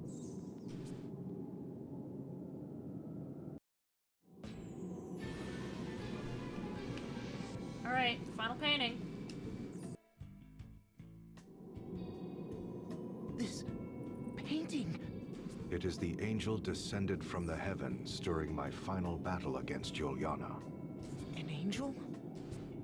When we last did battle 1800 years ago, the battle raged 100 days. The mountains of Norende rent asunder. Knowing the battle was reaching its end, I mustered the last of my strength to cast my greatest of spells. As my final attack surged forth, the angel did descend from the skies over Norende. Are you sure it was an angel? Verily so, for there are no other words to describe her. For a moment, Juliana and I stood captivated. Before we realized it, our struggle was forgotten. We both tended to the angel. But the angel lost her light. Her wings were shattered and her body torn asunder. There seemed little hope she would live. When she came to her senses, she trembled with fear. Yet with little remaining strength in her body, she made unto us an appeal. What appeal? What did the angel say to you? Ere she passed from this world, she slipped in and out of consciousness over many a day. In between ever-growing periods of unconsciousness, it was all she could do to mutter incoherently. A trap most vile, such a fool am I, the warriors of light, if it's not too late. These she would repeat over and over. When she did come to her senses, she would speak of the calamity that had befallen her. She spoke of how Luxembourg was on the brink of doom, and spoke with precision of the events that has heralded its coming. She herself was surprised to find that she knew of details of our past, and events of the future as well. The struggle between the old faith and orthodoxy, the tragedy that would befall my family, my immortality, even events of the distant future. The distant future? Yes, for the angel spoke of events that have not come to pass even now. Events that await you in your future. She told of a bringer of evil who would appear in the guise of one friendly to the Vestals and seduce them into unleashing chaos in the name of awakening the crystals. This evil one would destroy Luxemdark by piercing the boundary that protects this world, and the opening of a great rift that sunders the earth shall herald its coming. The Great Chasm. The angel told of many other omens ere the great chasm would open. The light of earth shall raise up the north, and a deathly plague shall cover all the lands.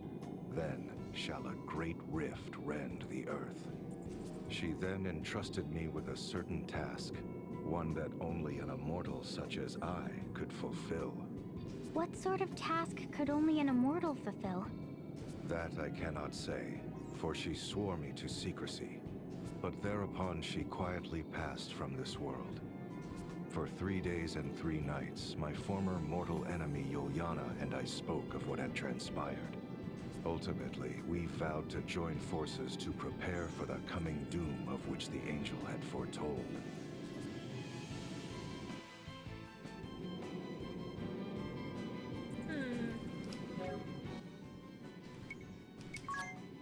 Alright, I'm gonna get the heck out of this dungeon. That is a scary place to be in.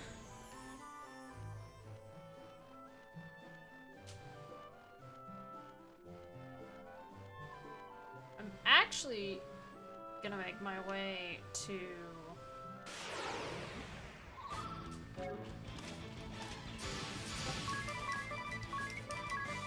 Eternia.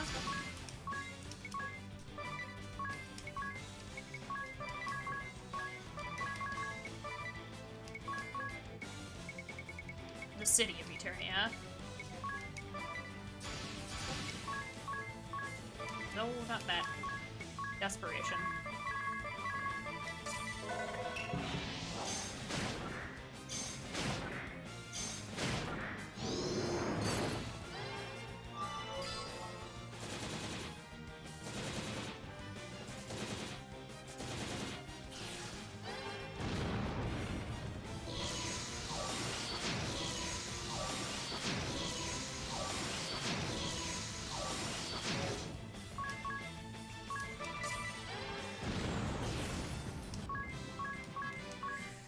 Woo. Kinda sad DeRosso didn't give me EXP either.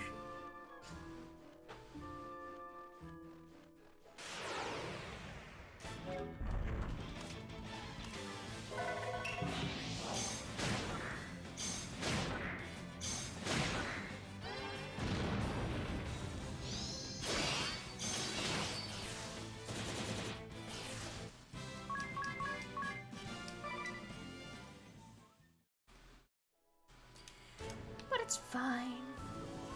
We've only got a few more people to refight before awakening the Earth Crystal. I thought I'd get to all of them, but I didn't. Oops. Granted, I think after... There's a lot more stuff to do in Eisenberg and Eternia, as opposed to Caldisla, Ansheim, and Florum.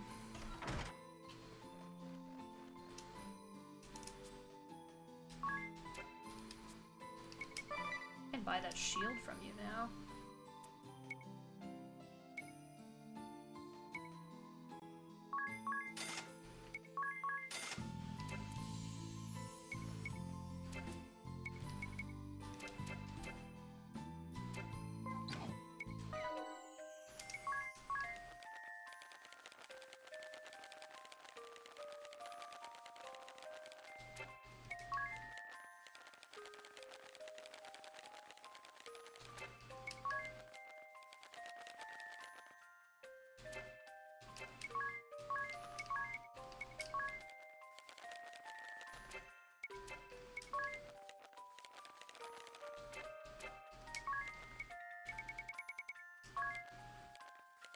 Bosses.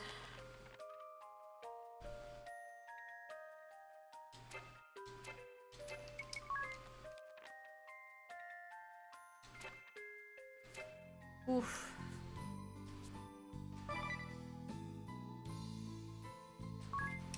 Yeah, we're gonna save.